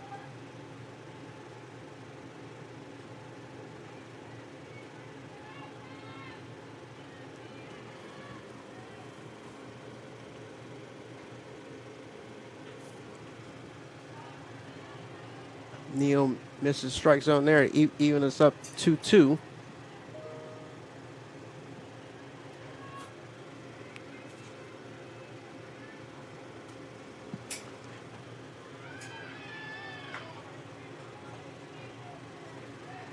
This is just high, as Katie Boyer thought that was ball 4, but it'll be a full count here in Seguin. As Neal rears back and Boyer grounds one to third base. And the Crew first base was able to pick that one up. And the Bulldogs set down 1-2-3 in the first, as neither team able to scratch a run here in the first inning, and we'll be back for second inning here after this. Ready? TLU men's basketball team.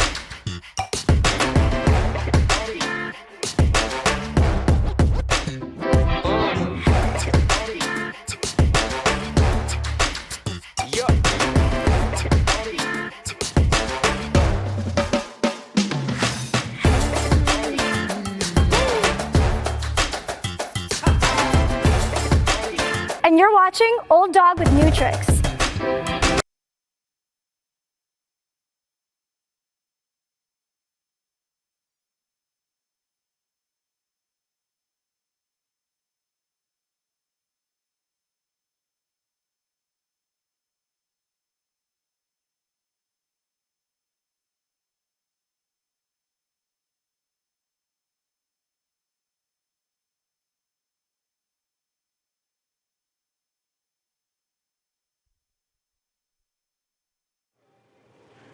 Back here at Ed Cruzy Stadium, as Mary Hardin Baylor Crusaders still looking for their first base runner here in game 2. As Jordan Stussy faces number 3, Braylon Belk.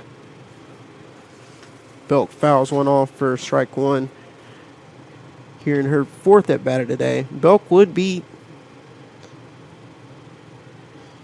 0 for 2 with 2 strikeouts in game 1 before being relieved by number 22 Cameron Williams in the 7th inning.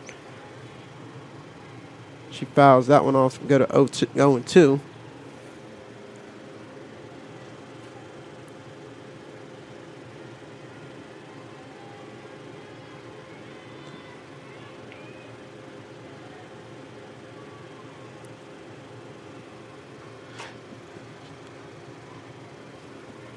Fouls that one down the right field line and keep the count 0 and 2.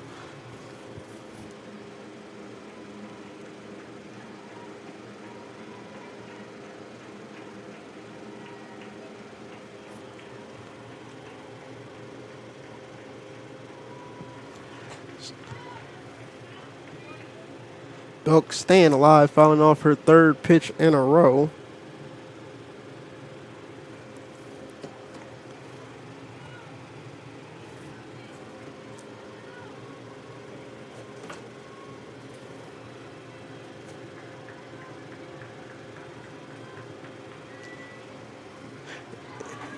Strike 3, drop 3rd strike as Boyer rears down and fires to Pacheco, and be a 2-3 put out in addition to the strikeout as Stussy gets the first out of the 2nd inning.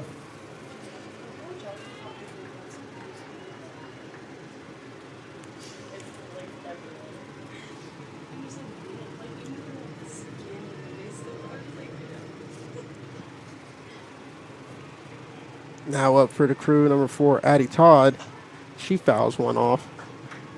Todd was 0 for 2 in game 1 with 2 flyouts to left field. Seems to be a dead pull hitter as she even her first foul down the left field line.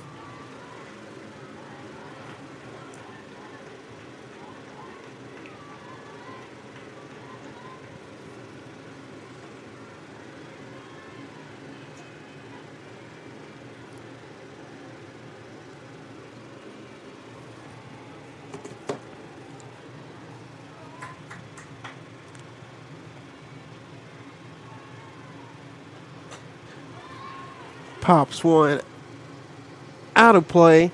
His count remains 0 and 2. Stussy, who was previously named an extra innings top 100 player in the country in 2023 and played travel ball for Strikers Esparza, now finds herself here at TLU after a brief season at Southern Illinois last year. As Todd gets a hold of that one in left field, and that'll be her 3rd fly out to left field as she's given Mia Landry plenty of work today between her 3 plate appearances, all ending with flyouts to left field for the 2nd out here in the 2nd inning. As number 6, Riley Merrick, steps to the plate. Sophomore from Conroe, Texas, transfer from Blinn College.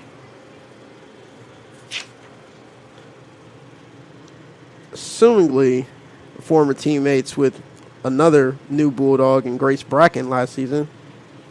Also transferred from Blinn Junior College.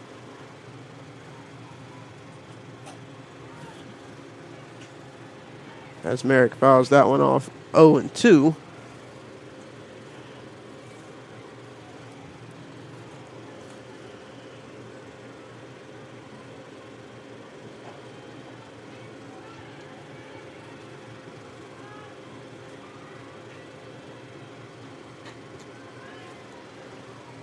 Stussy misses wide and high. It's to a 1-2 count as Stussy looks to find a way to come see Coach Fuquay and get her Bulldog offense out there and get some run support for her. Bounces one to Boyer. Even the count 2 and 2.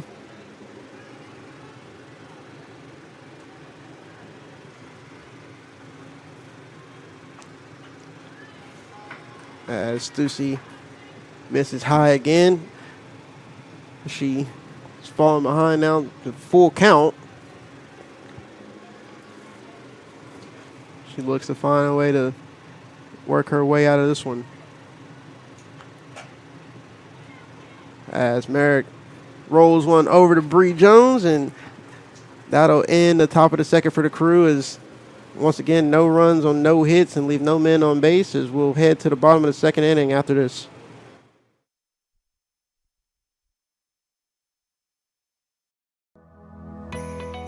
I chose TLU because I like the one-on-one that I get with my professors. Being able to talk to all the professors one-on-one, they're definitely helpful in deciding like what I can do with my degree and then how to get into those different fields. I liked the tour of the campus. Like I liked seeing how everything was really close together. Our classes now from like first year and second year are all in the lab, so we have our own like space that we can go to for studying. Well, I chose TLU because I had met some people who were in the program and they told me some good things about it. It's a smaller school, so I feel like I was going to get more of that one-on-one type of learning. I get to, be more hands-on with patients and more engaged with my preceptors and my professors and my classmates as well.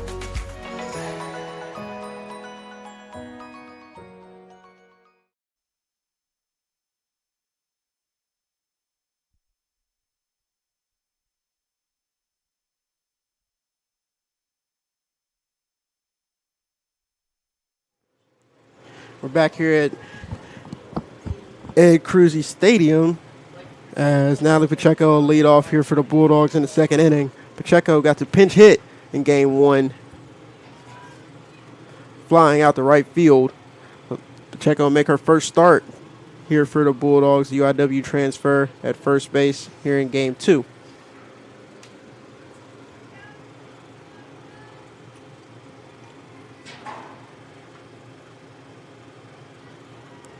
And now she'll get on base for the first time as a Bulldog as the Crew hit yet another Bulldog. I believe it's the fourth time a Bulldog's been hit today. Pretty sure we're going to see a pinch runner here from Coach Wade Wilson as he'll look to get the Bulldogs going on the base paths.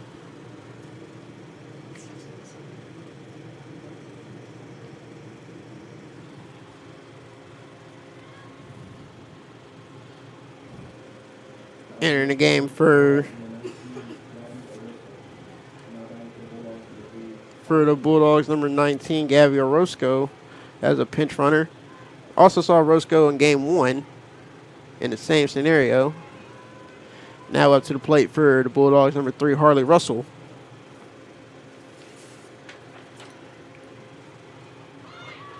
Russell's show bunt will pull back for ball one.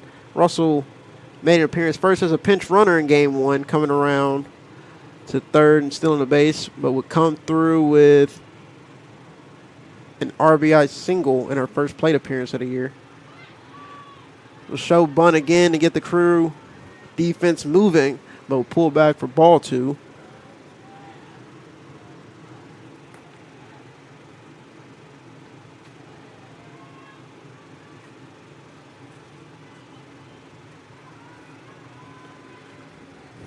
Neal misses again. Russell moves to a 3-0 count. Russell, all-SCAC honorable mention honoree last season, and earned 2025 Women's College World Series All-Tournament Team honors for her performance in the Bulldogs World Series appearance last season as Neal finds the strike zone for the first time this inning.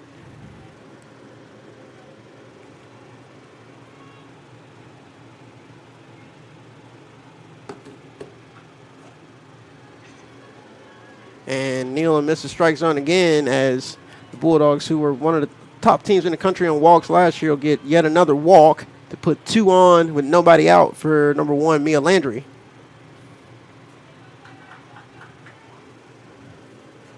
Coach Wilson will call time and looks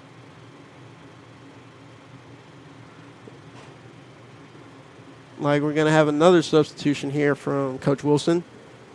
Coach Wilson picking up his 500th career win as TLU head coach in game one. Now we're going to get a pinch hitter and freshman Michelle Tarava. Tarava made her debut in game one as a pinch runner Now, Coach Wilson will show a little faith in the freshman, putting her in clutch situation here. She gets the bunt down, does her job,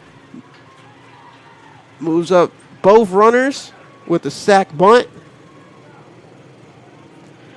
And if you're a freshman, you can't ask for much more than that. You get put in a spot and you get the job done. You move your runners up with a sacrifice bunt.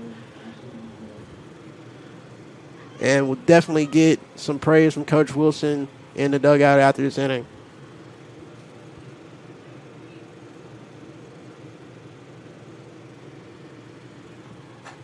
And Ashley McMahon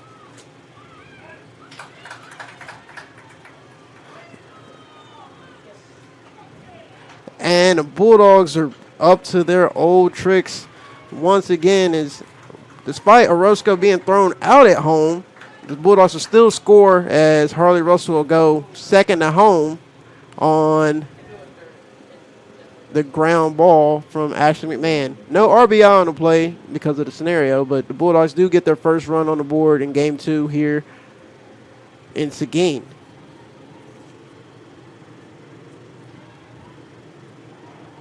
On the run-scoring fielder's choice from Ashley McMahon.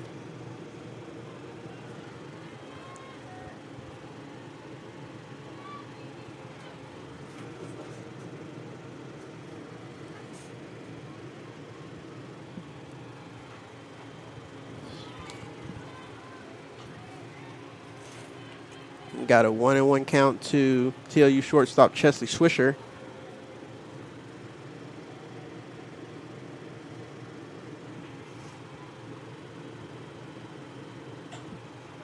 She fouls one off there.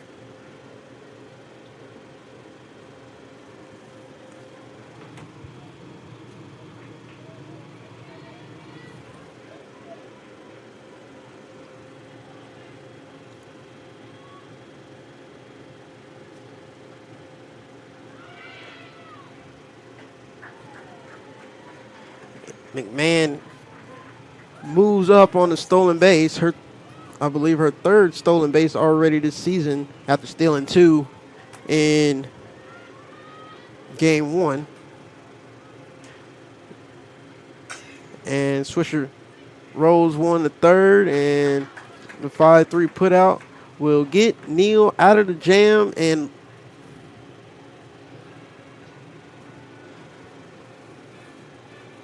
despite a number of Bulldog base runners here in the second inning, Bulldogs will score just one as they'll take a 1-0 lead into the top of the third. We'll be right back after these messages.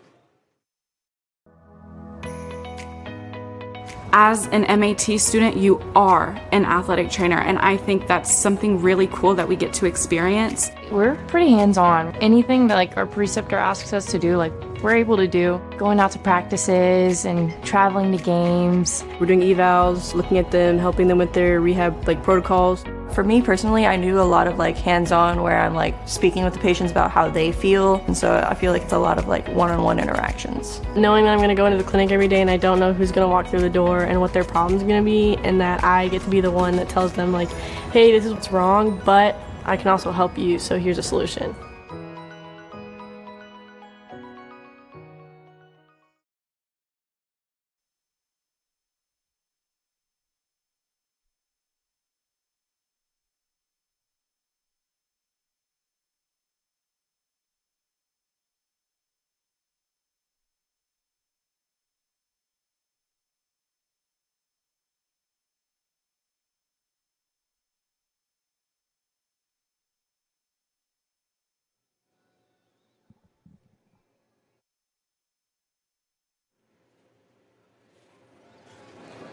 Back here at Ed Cruzy Stadium as the Bulldogs were able to scratch across one in the bottom of the second to give Jordan Stussy some run support. Leading off for the Crew, number 18, Ava Jolly.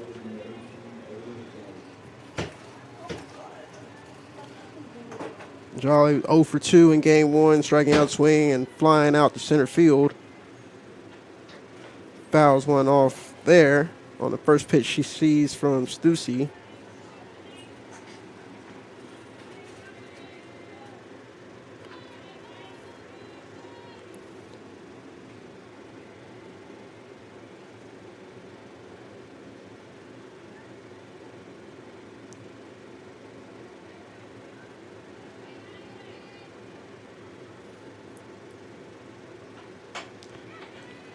Jones knocks that one down, fires over to Pacheco, and they call it a hot corner for a reason. Jones knocks that one down, keep the ball in the infield, fires over Pacheco for the first out of the inning.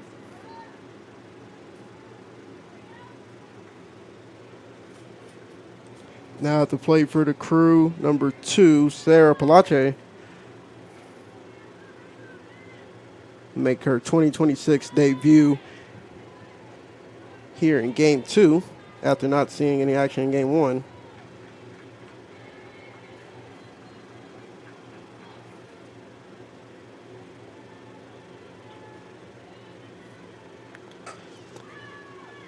Skies that one in foul territory left field, and Mia Landry is able to bring that one in just out of reach of our camera's vantage point there.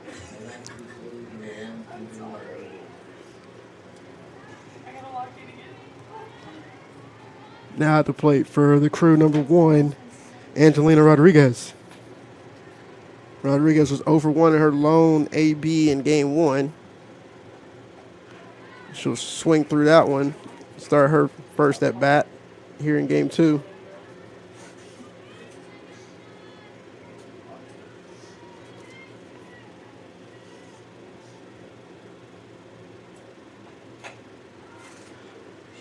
She'll sky to left field again as Mia Landry is getting her steps in here in Game 2 as she's put the work yet again, bringing in out number 3 here in the second inning as the Bulldogs get yet another 3 up, 3 down inning from the Crew as we'll head into the bottom of the third with the Bulldogs leading 1-0.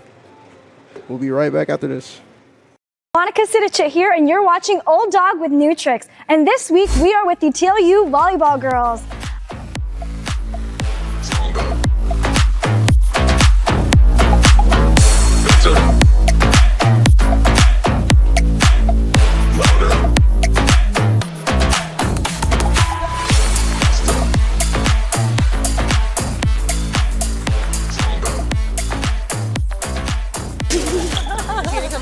Yeah.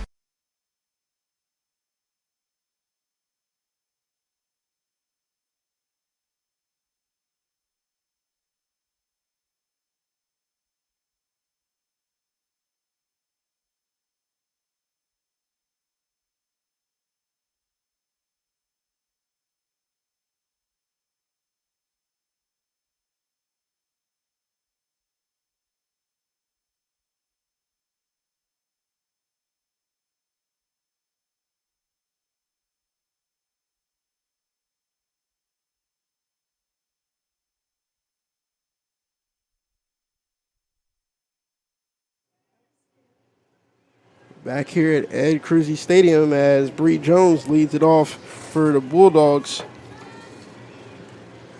here in the bottom of the third inning. Jones, her first plate appearance here in Game 2, still looking for her first hit as a Bulldog after being a all-SCAC honoree last season at Shriner.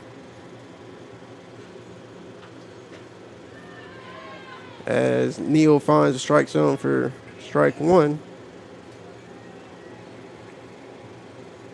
Jones led the Mountaineers last season in walks with 19 and stolen bases also with 19 and on-base percentage.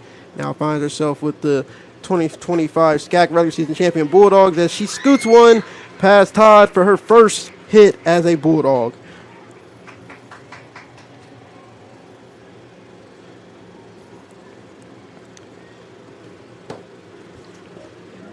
Be curious to see if head coach Wade Wilson puts Jones on the move to help out second baseman Kaylee Clark,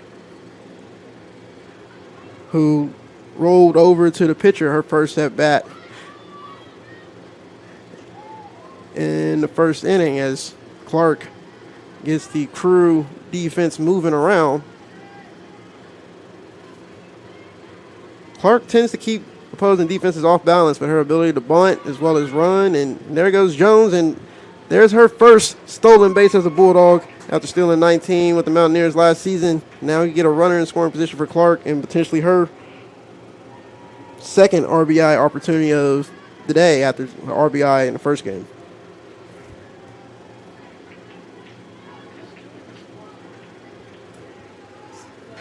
Clark drops the bunt down in no man's land, and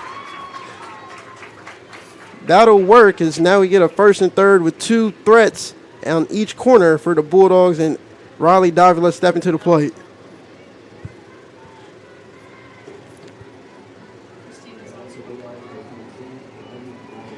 The Crew got Davila out for the first time all day in the first inning.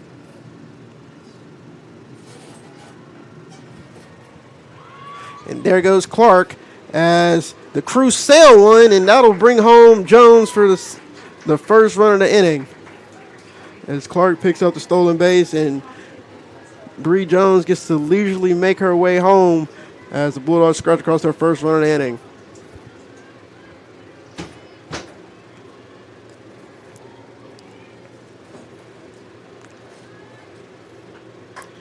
And Davila gets one just over the outstretched glove of Todd as Davila's hot day continues.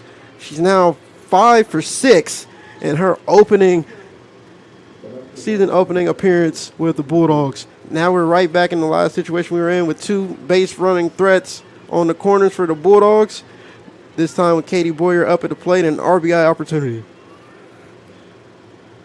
And there goes Davila, and Crew will run the pick play, keeping Clark at ease at third base as Davila gets the easy steal, as the Bulldogs are just adding on to that stolen base tally as they look to reset their own record yet again as far as team stolen bases. And Boyer gets a hold of that one, lining out the left field. Clark will tag up, and that'll be a sacrifice fly for Boyer as she does the job, bringing home a run as the Bulldogs scratch across their second run of the inning and still have a runner in scoring position for Pacheco. Yet another threat at the plate for the Bulldogs. Pacheco has a ton of power. Transferring from Incarnate Word, Division 1. And she'll look at strike one from Neal.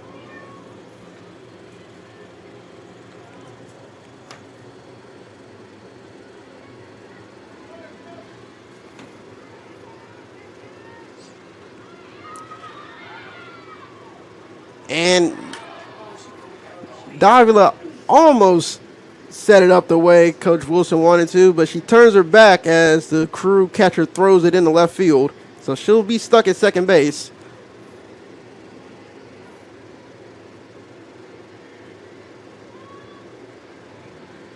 As Pacheco's got a 1-1 count at the plate with 1 out, runner at second. Now Davila goes this time. Now she's back where I think Coach Wilson is telling her if she probably should have already been.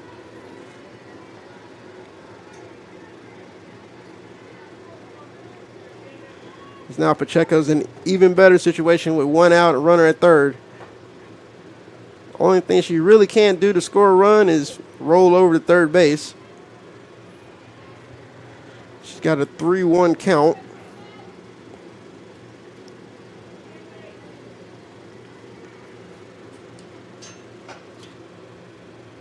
She fouls one down the left field line as Coach Wilson is relaying the same message I literally just said.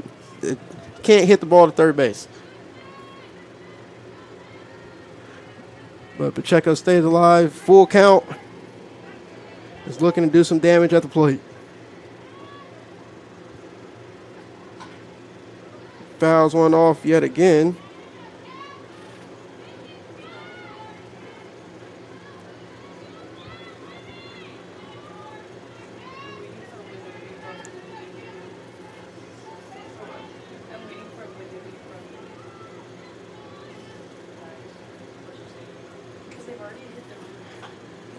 And Pacheco does the job rolling, and the Crew shortstop will fire home, so it'll be a fielder's choice, but Pacheco still pick up the RBI as the Bulldogs scored their third run in the inning without the ball even really leaving the infield, as Addie Todd throws one all the way to the backstop, and Pacheco finds herself at first base. Now stepping to the plate for the Bulldogs, number 3, Harley Russell, who walked in her first at-bat.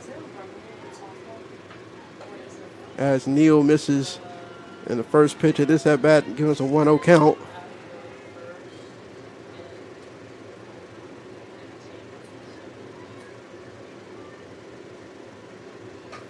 As Russell skies one to shortstop for the second out of the inning.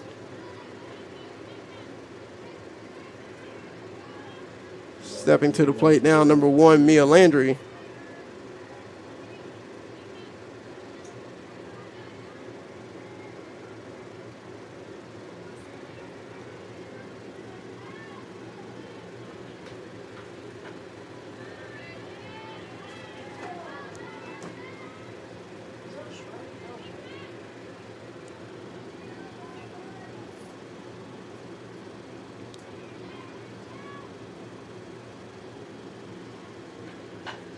As Landry rolls over to third base to end the inning. Bulldogs scratch 3 across as they extend their lead to 4-0, entering the 4th inning. We'll be right back after this.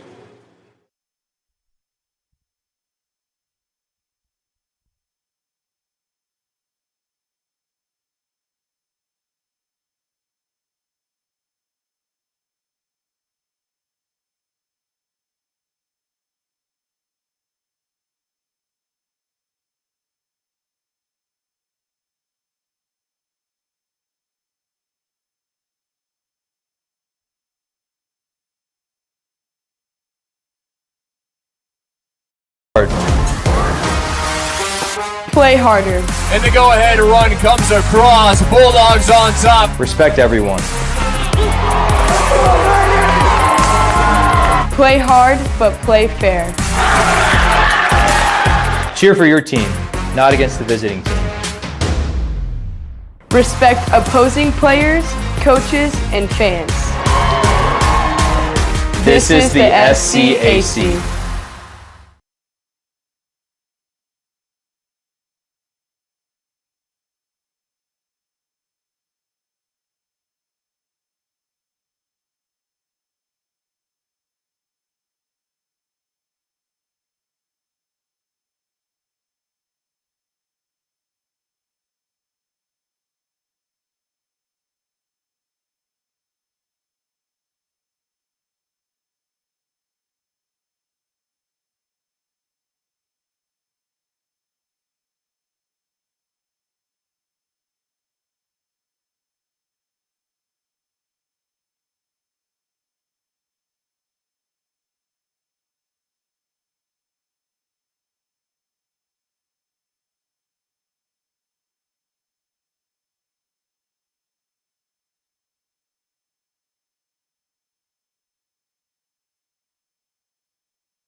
Back here at Ed Cruzy Stadium, already back in action as Jordan Stussey's falling behind 2-0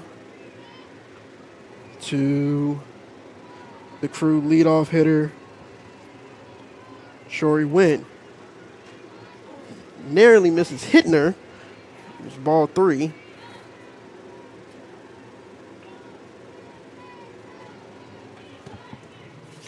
Stussey looking to avoid giving up her first walk of the day.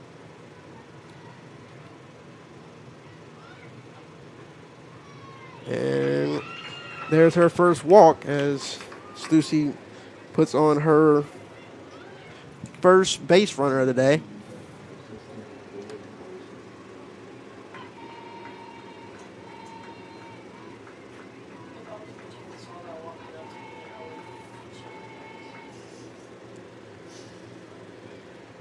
Coach Wilson calling time to talk to Stussey and Katie Boyer. Looks like we gotta have a pitching change here as head coach Wade Wilson brings in sophomore pitcher Jordan Joy.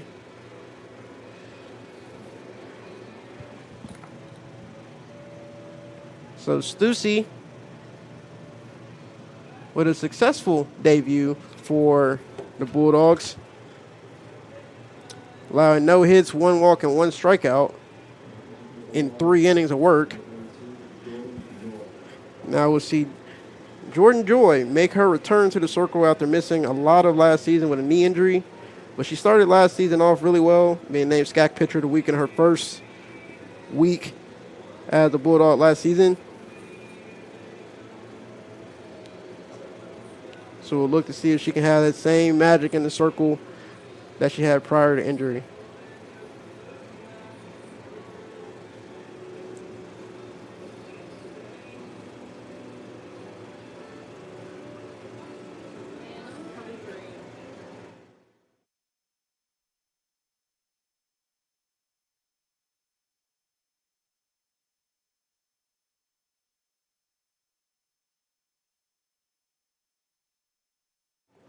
So the first batter Joy will see is number 16, Jordan Iverson.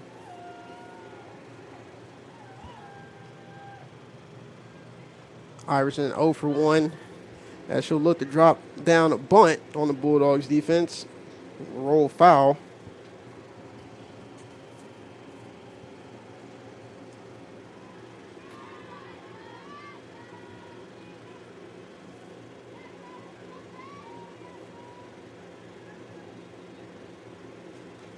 Joy misses high, even to count 1-1.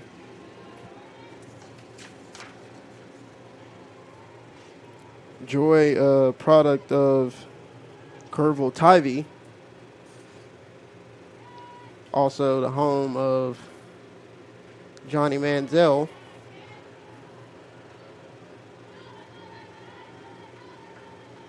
Falls behind 2-1.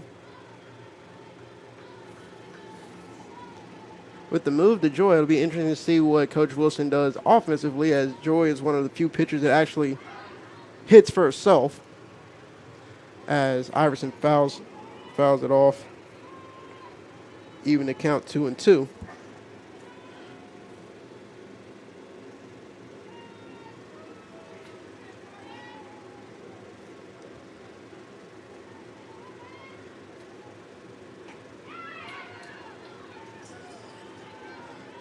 Just missed from Joy as we get a full count here to Iverson, nobody out, 1 on. And what's been literally the most dangerous situation for the Bulldogs defense so far today, as Iverson fouls that one off to stay alive.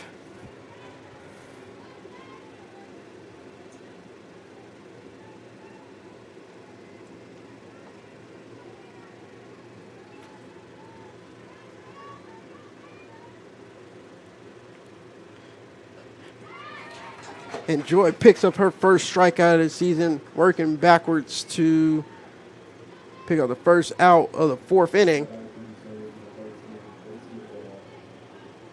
Now back at the plate, number 13, Alwine, as Joy tosses one over the top of the strike zone for ball 1.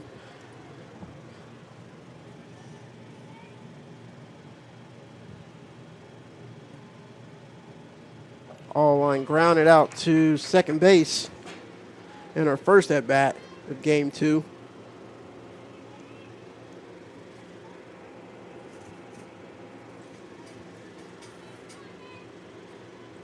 She'll look to,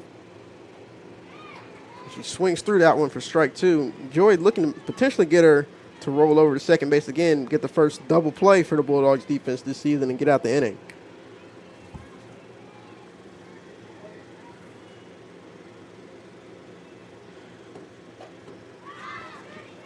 Oh, I know, sky that one, but out of play, bouncing right here in front of us here in the press box.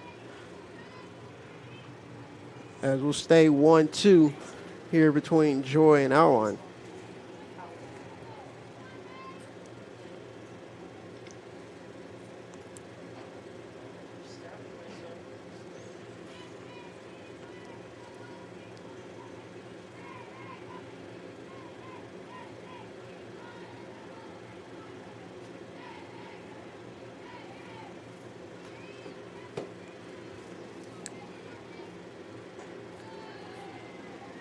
Joy tosses the rise ball there to Alwine, and Alwine is able to lay off of it. Just go to a 2-2 count.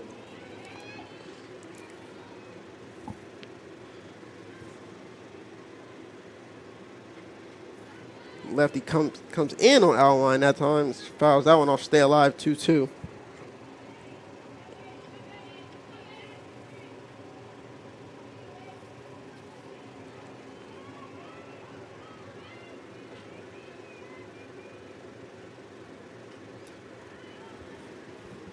Neither side really wanting to give up anything here as Joy and Alwine continue to battle. So far this at bat, Alwine fouling off, I believe, her 5th straight pitch.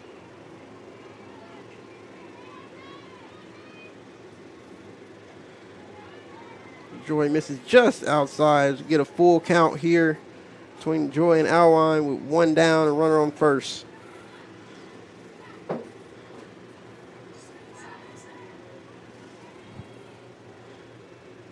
Joy rears back and gets Alwine to get under one.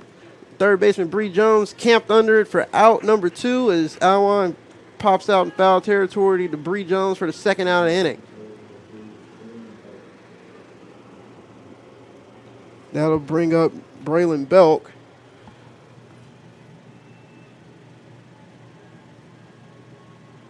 Who struck out swinging her first appearance in the 2nd inning. She fouls one off there. The first pitch she sees from Jordan Joy.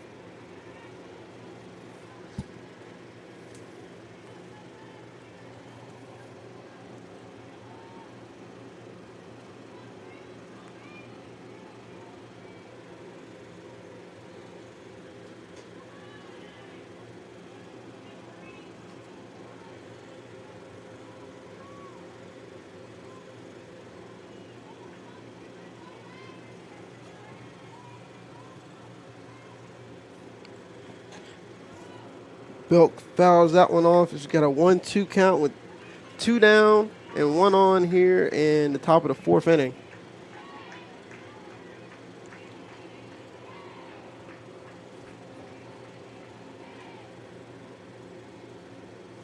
Joy rears back and she sets down Belk with her 2nd strikeout of the game as Joy works out of that one in relief, and the Bulldogs are able to set down the crew yet again as we take a 4-0 lead into the bottom of the 4th inning. We'll be right back after this one.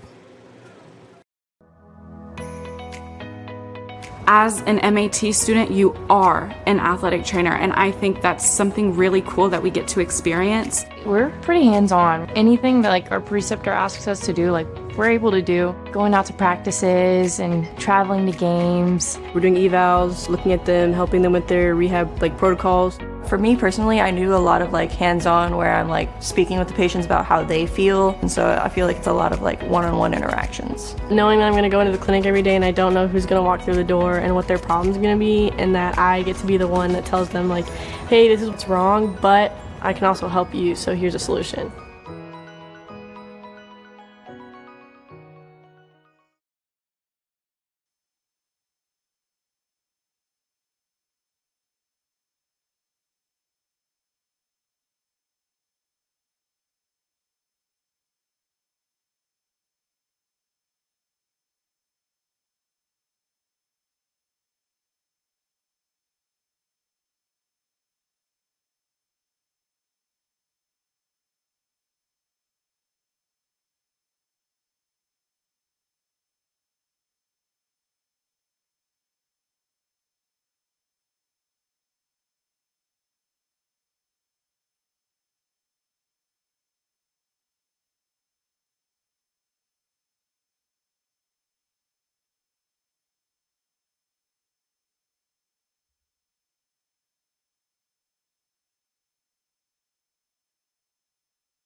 Back here at Ed Cruzy Stadium as the Bulldogs look to add to their 4-0 lead here in Seguin. Ash McMahon leading off for the Bulldogs here in the 4th inning. McMahon looks at that one for ball 2, the 2-1 count. McMahon 0 for 1 so far in game 2. Reaching on a fielder's choice in the 2nd inning.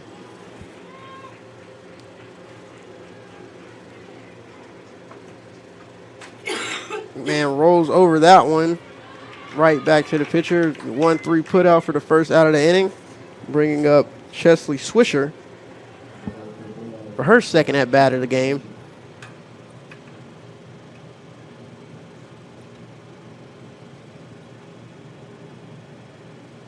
Swisher grounded out to third base in her first at bat.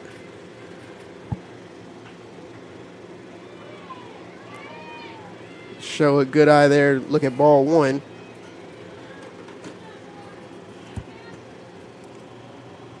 Swisher, the sophomore from Cypress Bridgeland High School alum.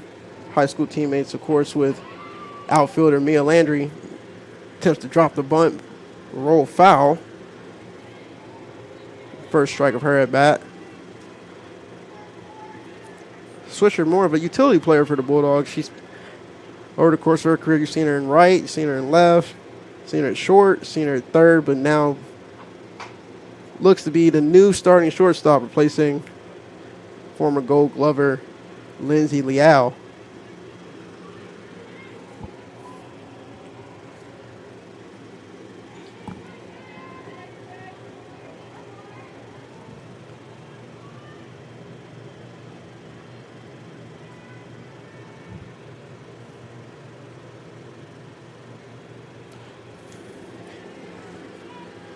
Neal can't find his own there. Even the count 2-2.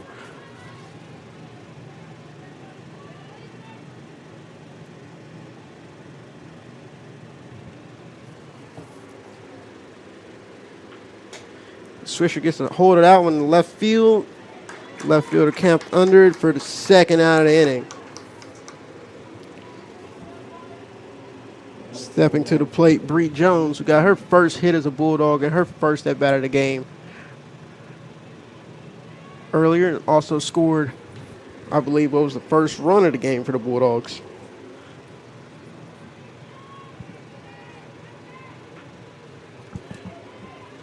A look at ball one to start this at bat.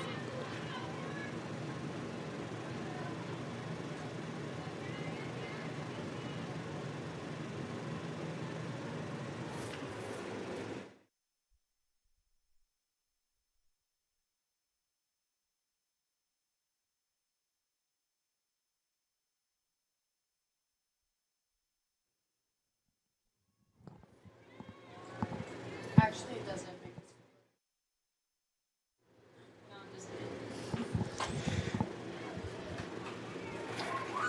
That one to get between the legs of Todd as Jones is able to get on base there. We'll see what official score Lexi Coward determines that one.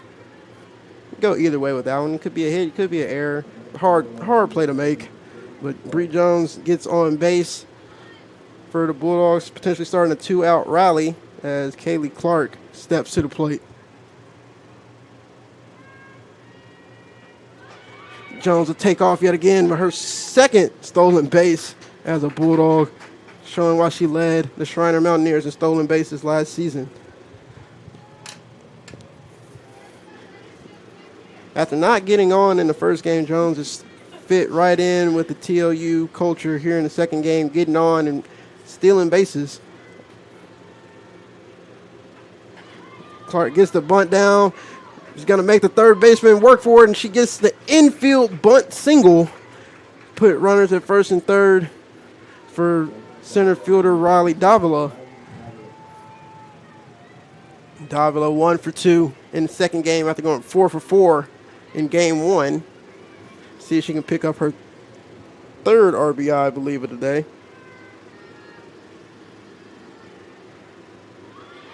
Davila shows bunt. And Kaylee Clark picks up an easy stolen base as the crew catcher tries to deke out Jones at third base to no avail. You got 2 runners in scoring position with 2 outs and Deal behind in the count. She'll fire one and Davila able to hold her water. The umpire changes his mind late, calling it a strike. So instead of a 2-0 count, you get 1-1 count for Davila.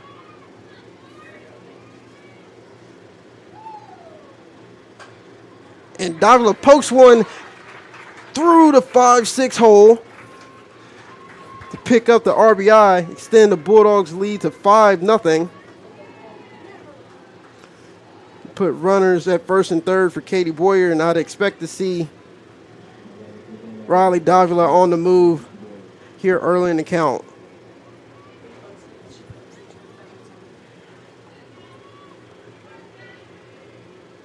And sure enough, there she goes as the crew try to run the pick play yet again, and Kaylee Clark is able to steal home on the double steal as the crew bobble the ball, making it easy for the Bulldogs on a double steal as TLU continues to pile on, now matching their game one score of 6-0 with a runner on second with 2 out here in the bottom of the 4th inning as UMHB head coach Melissa Mojica calls time to talk to the Crusader infield.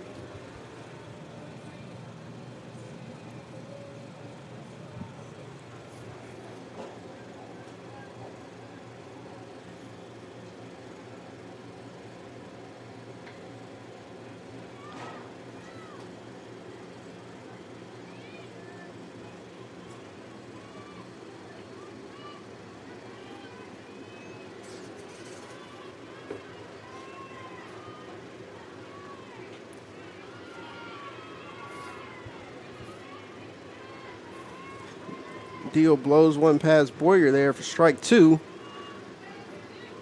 Boyer falls behind 0-2 with 1 on in scoring position with 2 outs here in the bottom of the 4th. Deal lobs one. I don't know what that was. I don't think that was a changeup or a rise ball. That one's one that may have gotten away from her.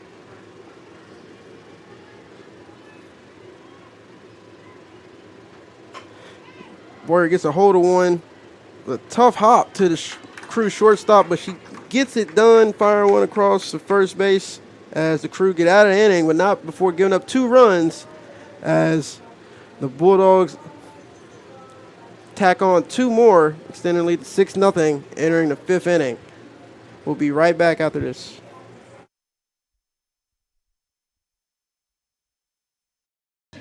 Ready? TLU men's basketball team.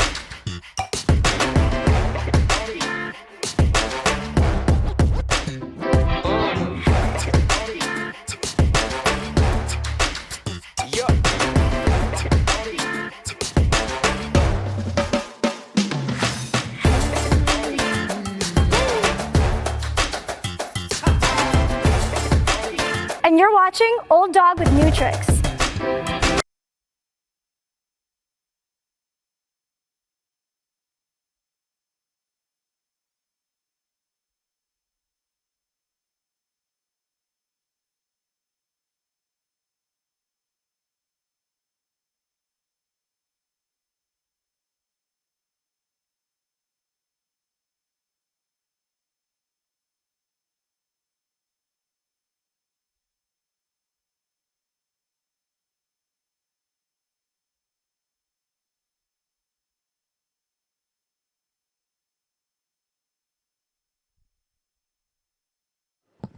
Back here at Ed Kersey Stadium with Jordan Joy in the circle with the crew trailing 6-0 here in the top of the 5th as Joy misses the zone there for ball 1 against number 4, Addie Todd.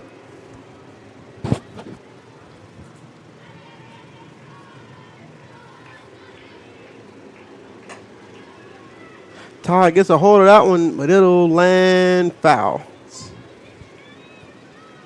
I'm sorry. I was trying to get a scab. I'm sorry. Let me walk back in.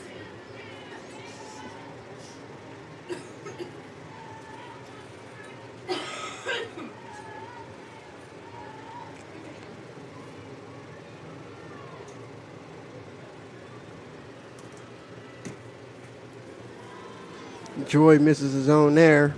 Ball 1.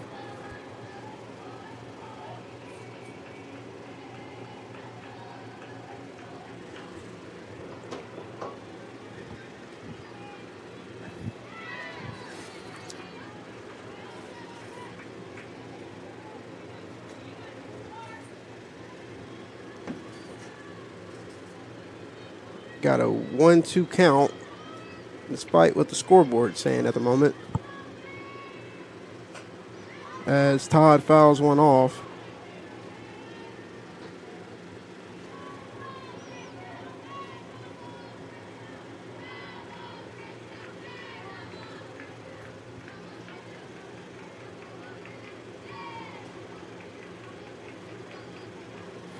Joy misses outside there to even the count 2-2.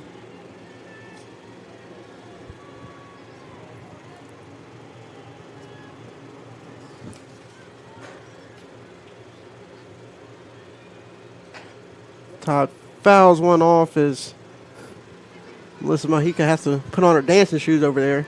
Ball skirts past her.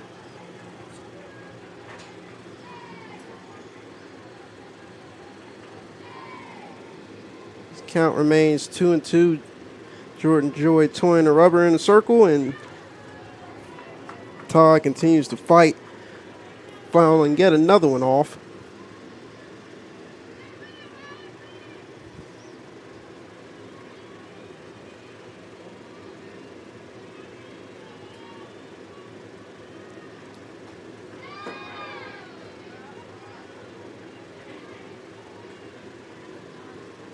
And I think Addie Todd thought that was strike 3 just like I did, but umpire is going to bail her out. Instead, we got a full count.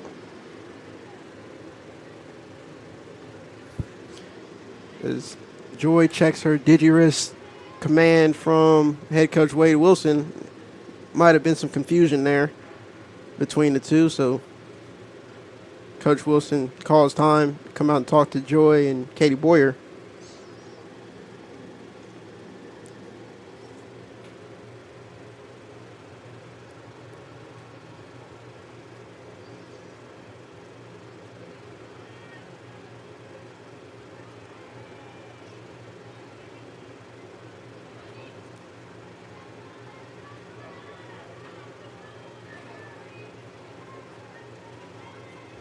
Full count. Here comes Joy, and it's going to be ball 4. That'll be the first base runner charged to Joy after entering in relief for Game 2 starter Jordan Stussy.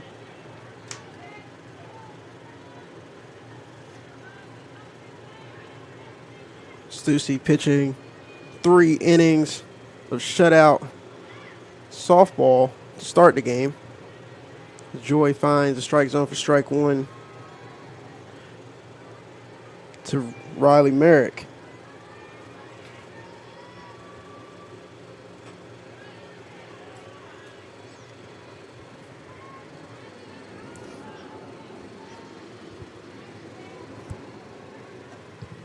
Merrick still looking for her first base running opportunity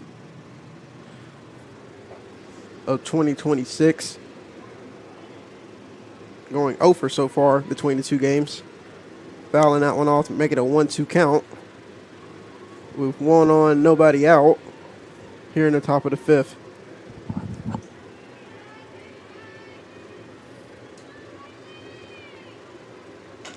And Merrick sends one through for the Crew's first hit of the 2026 season. It took 11 innings, but the Crew finally get their first hit of the 2026 season as Riley Merrick, the transfer from Blinn College, sends one through the left side to put 2 on with nobody out for the Crusaders.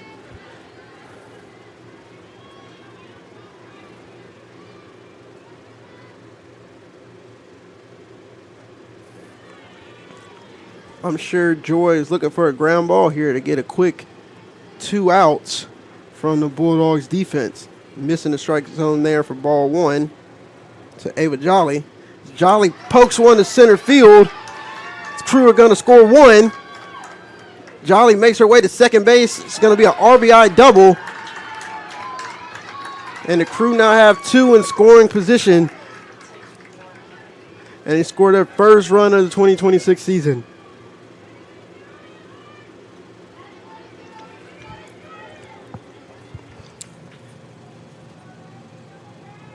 And we'll double check this. This may be the first earned run Jordan Joy has given up of her career.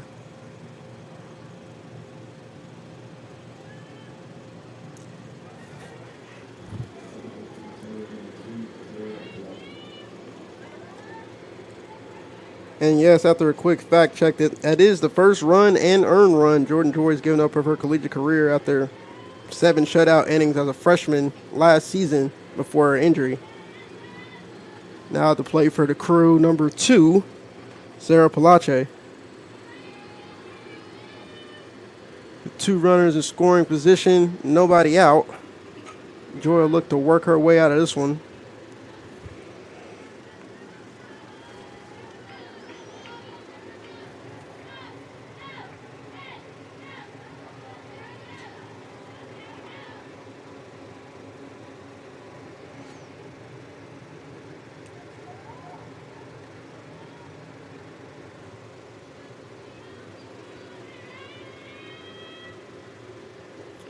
Joy just misses the zone. Outside, maybe a little low as well. Brings us to a 2-1 count. If you're Joy here, you just kind of want a ground ball to the left side. If you can't get a double play, ground ball to Jones here at least stalls the runners. It keeps the Crew off the scoreboard. And Palache will drop one. So Palache with the RBI single and got greedy, trying to stretch it to second. Will run into the first out of the inning as the Crew will score the second run of the inning, but now Palache's down at second.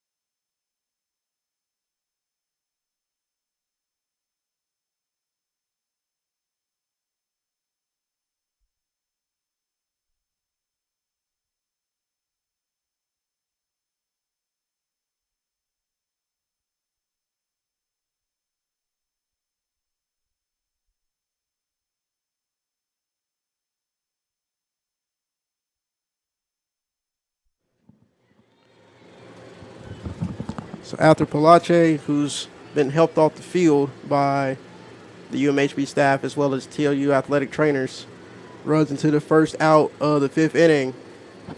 Now at the plate, number 1, Angelina Rodriguez, who's quickly behind 0-2 with a runner at third, 1 out here in the top of the 5th.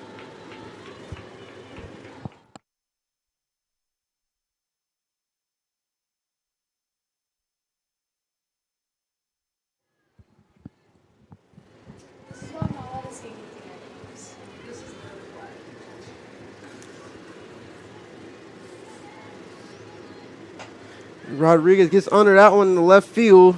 Me and Landry camped under to see if the Crew will tag, and Landry will fire home. Jones cuts it off as the Crew have now cut the TLU lead in half with their 3rd run of the 5th inning.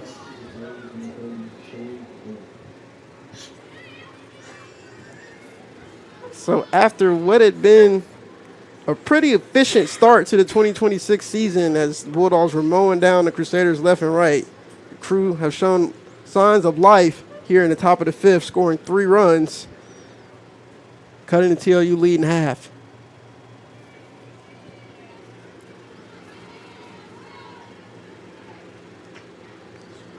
As Joy misses low to win here in her 3rd at bat of the game.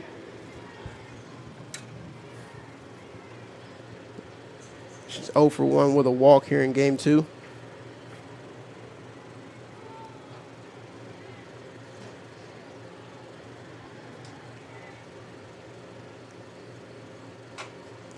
Wynn slaps that to shortstop Chesley Swisher. She fires across to Pacheco as the Bulldogs get out of the inning as the Crew scored 3 runs on 3 hits to cut the TLU lead in half 6-3 as we enter the bottom of the 5th inning. We'll be right back here on Flow College after this commercial break.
We're back here at Ed Cruzy Stadium after a 3-run fifth inning from the Crusaders. Nally Pacheco leading off for the Bulldogs.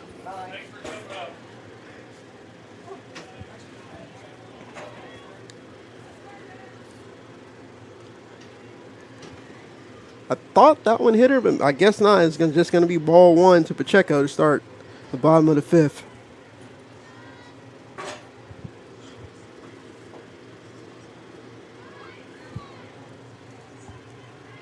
Neal already at 66 pitches, allowing 6 runs on 5 hits and 1 walk.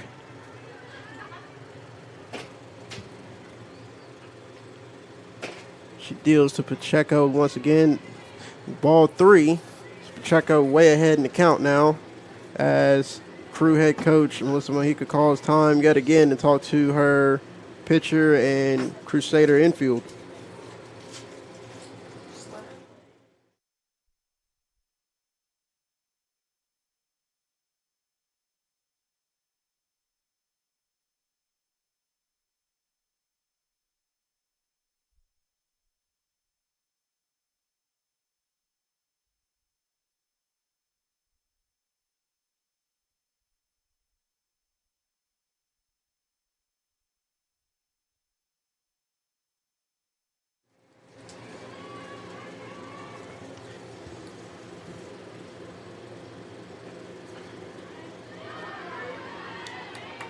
Pacheco thought that would be ball 4, but I guess Neal clips the inside corner.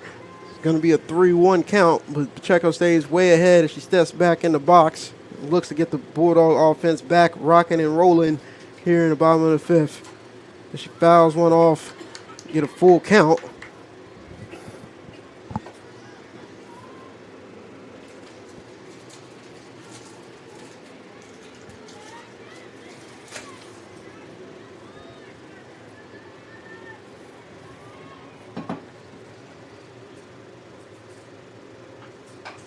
Pacheco once again fouls one off down the third base line.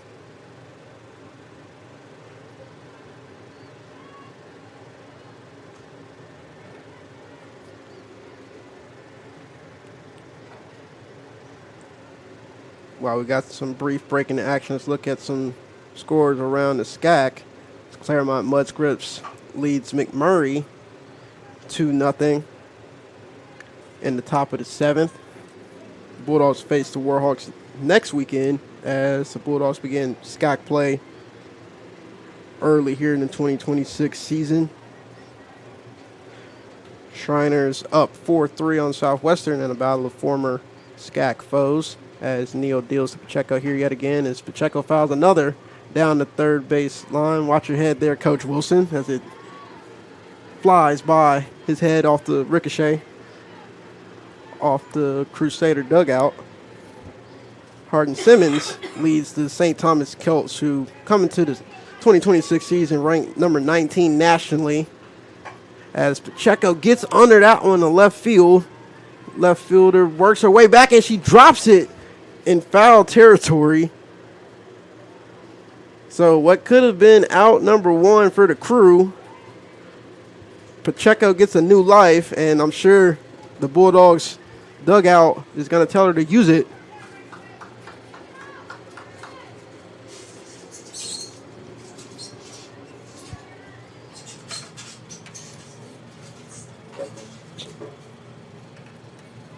Pacheco fouled off another. She still looks for her first hit as a Texas Lutheran Bulldog.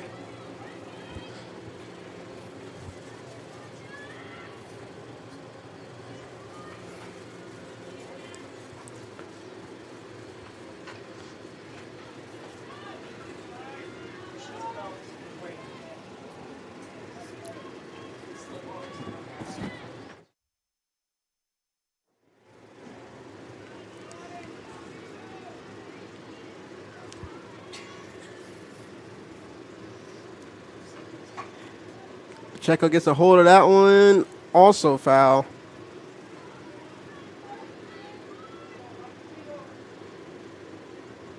Pacheco, the slugger from Lytle, Texas.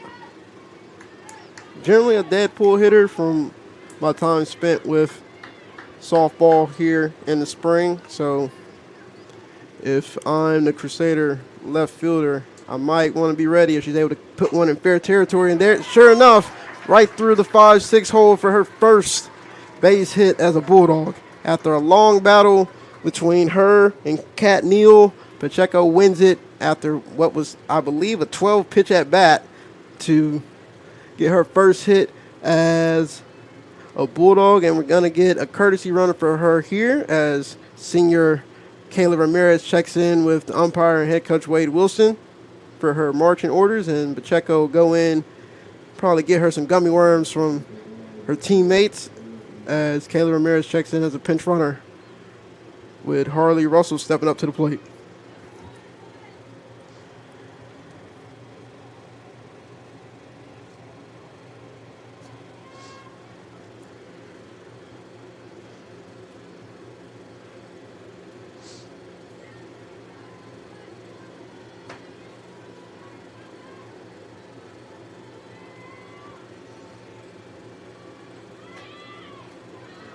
Russell drops the bunt down, but it'll roll just foul.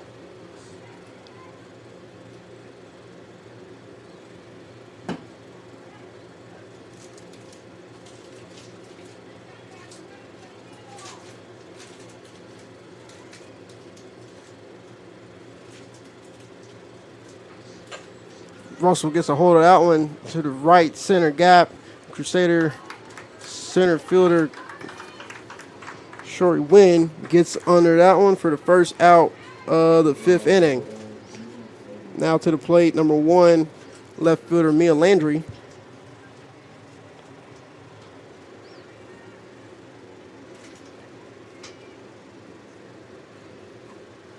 As she swings over the top of that one for strike 1.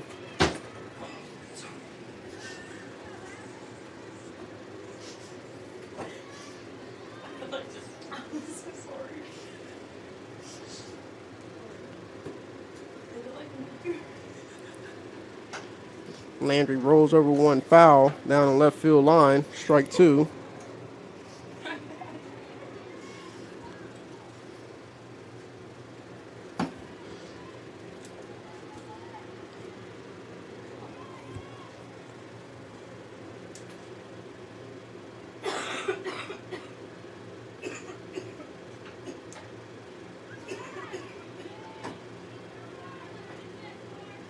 Neal a miss there for ball 1. Got a 1-2 count to Landry, who's 0 for 1 so far in game 2. There goes Ramirez looking for her first stolen base of the day. Putting extra pressure on the Crusaders defense. She's in safely, putting a runner in scoring position now for Landry, who could break this game open right here with one swing of the bat.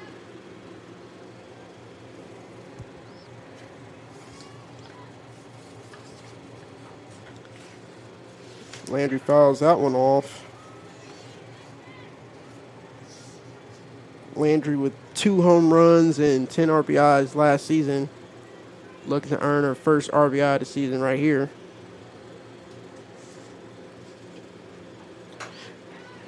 Shot to left center, but the Crusader left fielder's right there for out number 2.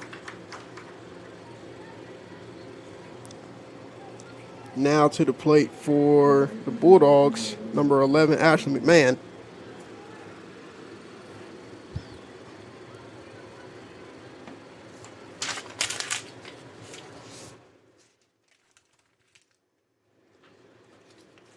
Ramirez comes off hard there. Trying to see where the Crusaders' defense's mind is at as Neal misses for ball 1.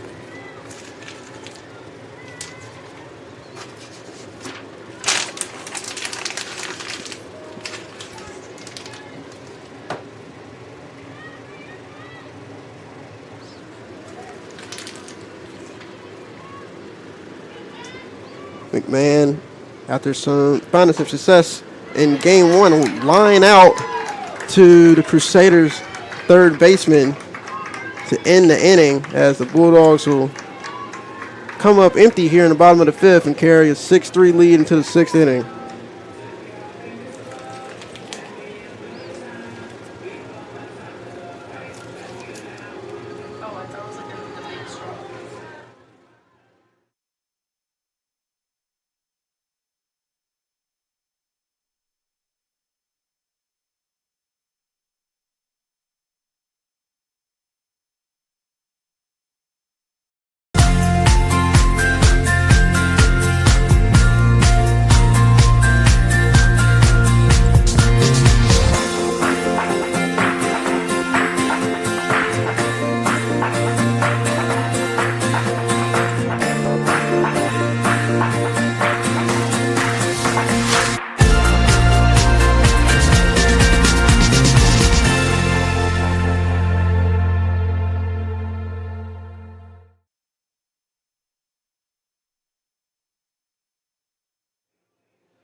Back here at Ed Cruzy Stadium, Bulldogs making a change to the lineup,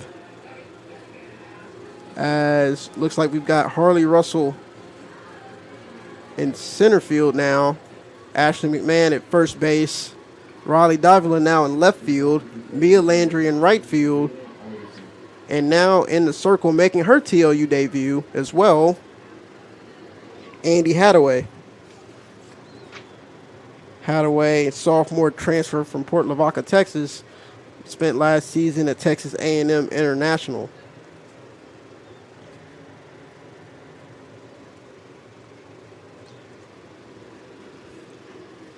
Now the umpire makes sure that UMHB has all the moving and grooving that TLU defense just did. Make sure all the substitutions are in order.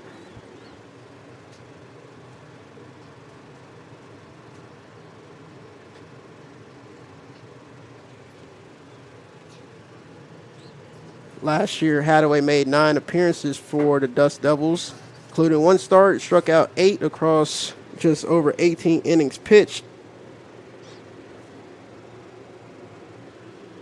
Now make her debut here for the Bulldogs once we're all square with the Crusader coaching staff.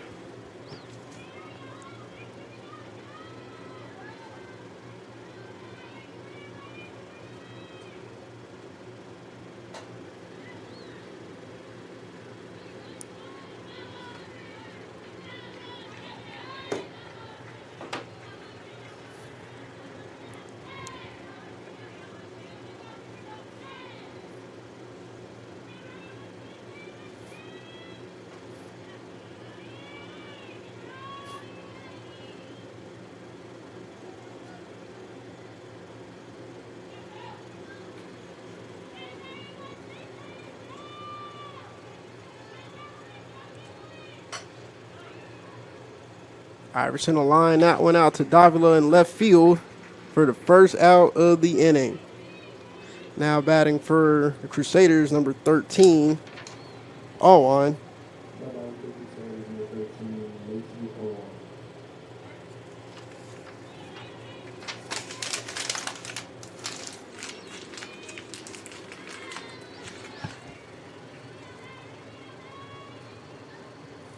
Alawine now 0 for 2 so far in game 2. Just take strike one there from Hadaway.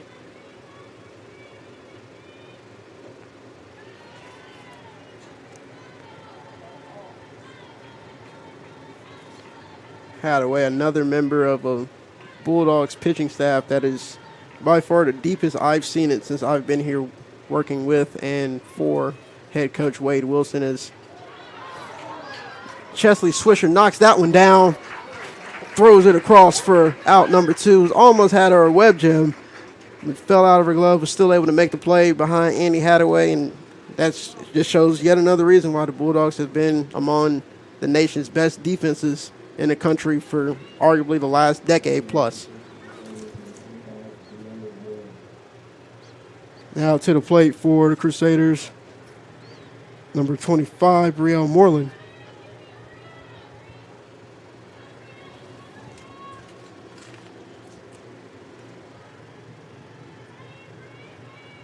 Moreland pitch hitting for Belk.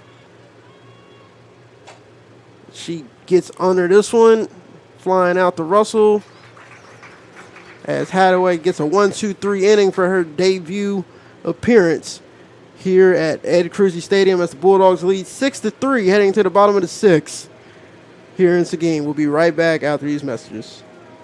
Monica Sidicic here, and you're watching Old Dog with New Tricks. And this week we are with the TLU volleyball girls.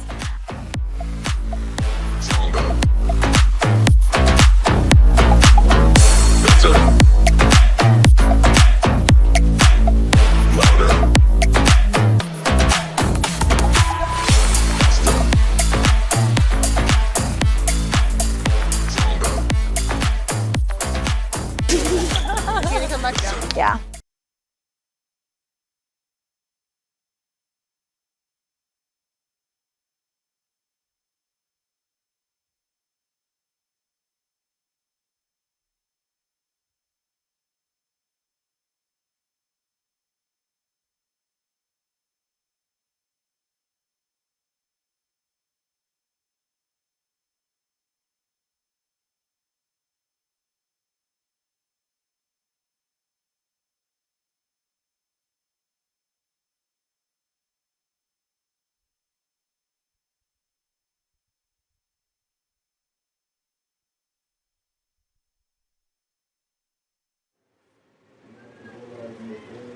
Back here at Ed Cruzy Stadium with Kat Neal still in the circle for the Crusaders, despite giving up 6 runs on 6 hits so far in game 2.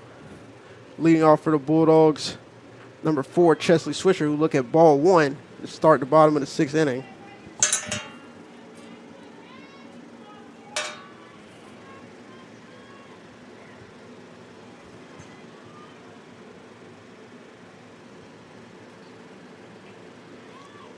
She'll look to square a bunt around, but pull back for ball 2.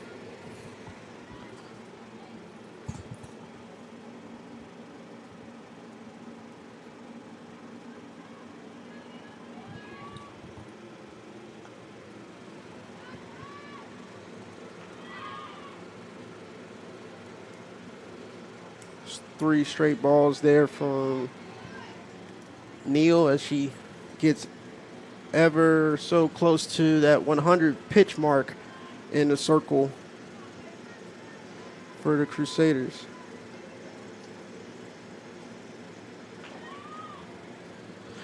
Now it'd be ball 4. Swisher earns the walk, the leadoff walk for the Bulldogs here to start the bottom of the 6th.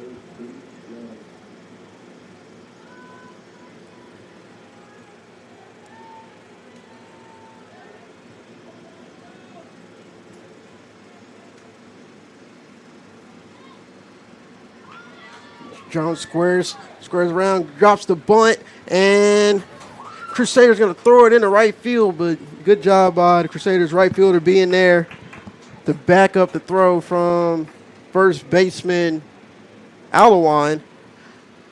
So Jones will reach on the air, put runners at first and third here with nobody out for leadoff hitter Kaylee Clark.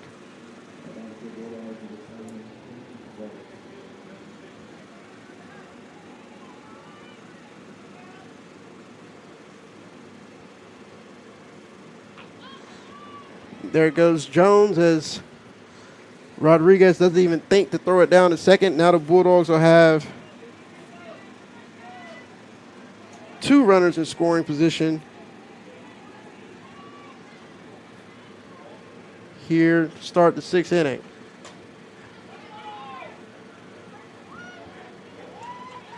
Clark swings over the top of that one and breaks down the Crusaders catcher. Ends up on her knees as Clark gets in on the infield single to load the bases for center fielder Riley Davila.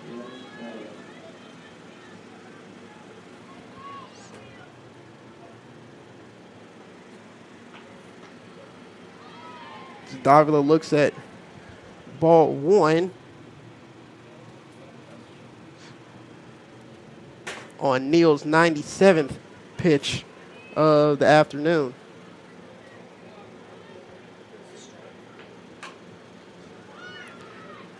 And Neal sails that one as Swisher will score on the throwing error from Neal.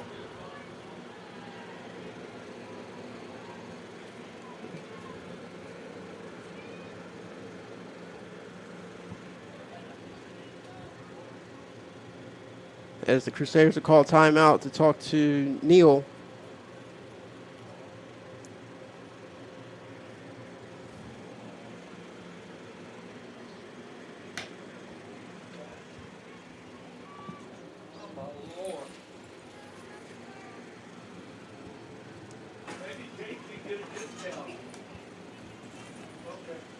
Stepping to the plate for the Bulldogs, number 36, Katie Boyer. Boyer, who's 0 for 2 here, but got an RBI earlier in today's second ball game.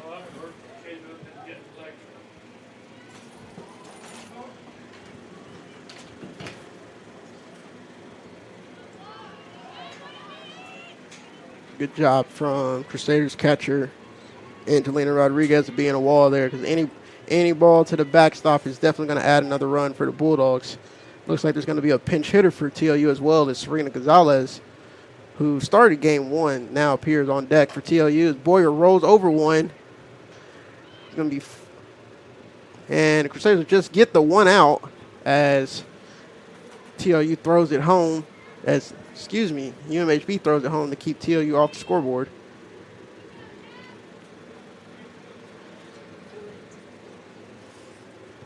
And what a luxury for Wade Wilson to be able to call one of the nation's leading home run hitters off the bench here in a potential situation where a long ball from Gonzalez sends us home happy with a run rule win.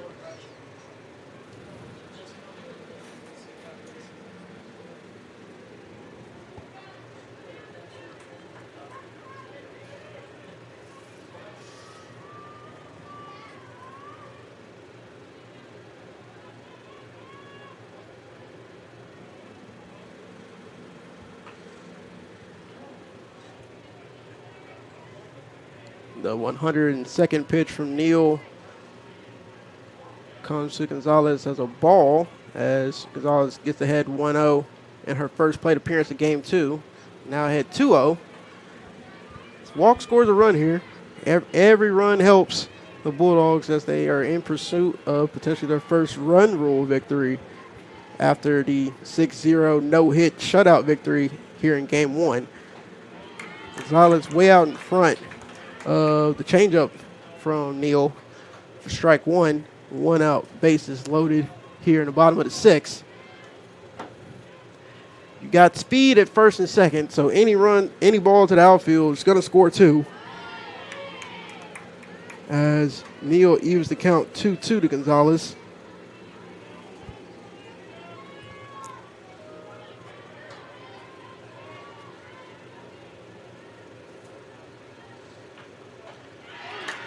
And the changeup sits Gonzalez down as Neal looks to get out of this with only allowing 1 run as Harley Russell steps to the plate for her 3rd at bat of the game. Her 3rd official at bat anyway, drawing a walk earlier.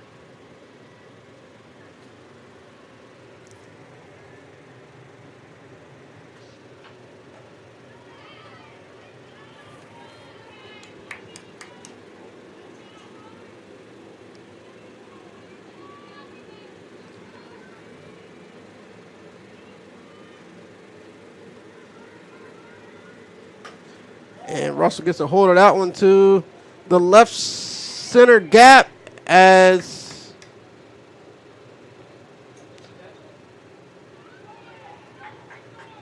the ball dropped. So we're going to get a little league inside the park home run, I believe, to end this game.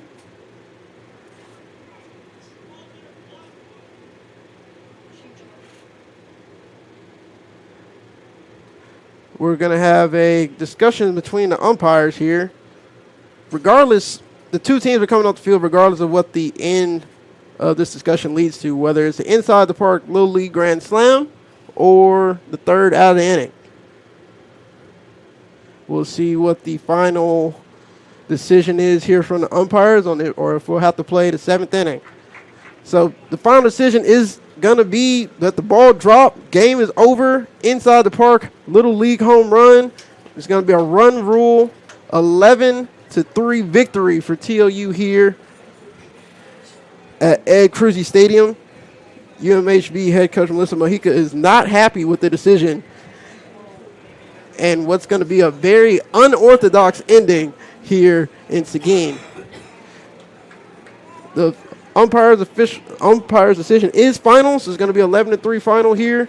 Be sure to stay around on Flow College as TLU baseball will have first pitch here shortly as we move everything over to Cott Isbell Field to get ready for opening day at baseball as they take on Howard Payne here in the next 40-ish minutes. We'll see how long it takes us to get it set up. But I've been Bryce Hayes filling in for Sydney Cox, who will be back for our next home series here in 2 weeks against St. Thomas. It's been a pleasure. I hope you all enjoyed it here on Flow College. Hope everyone has a good night. And go Bulldogs.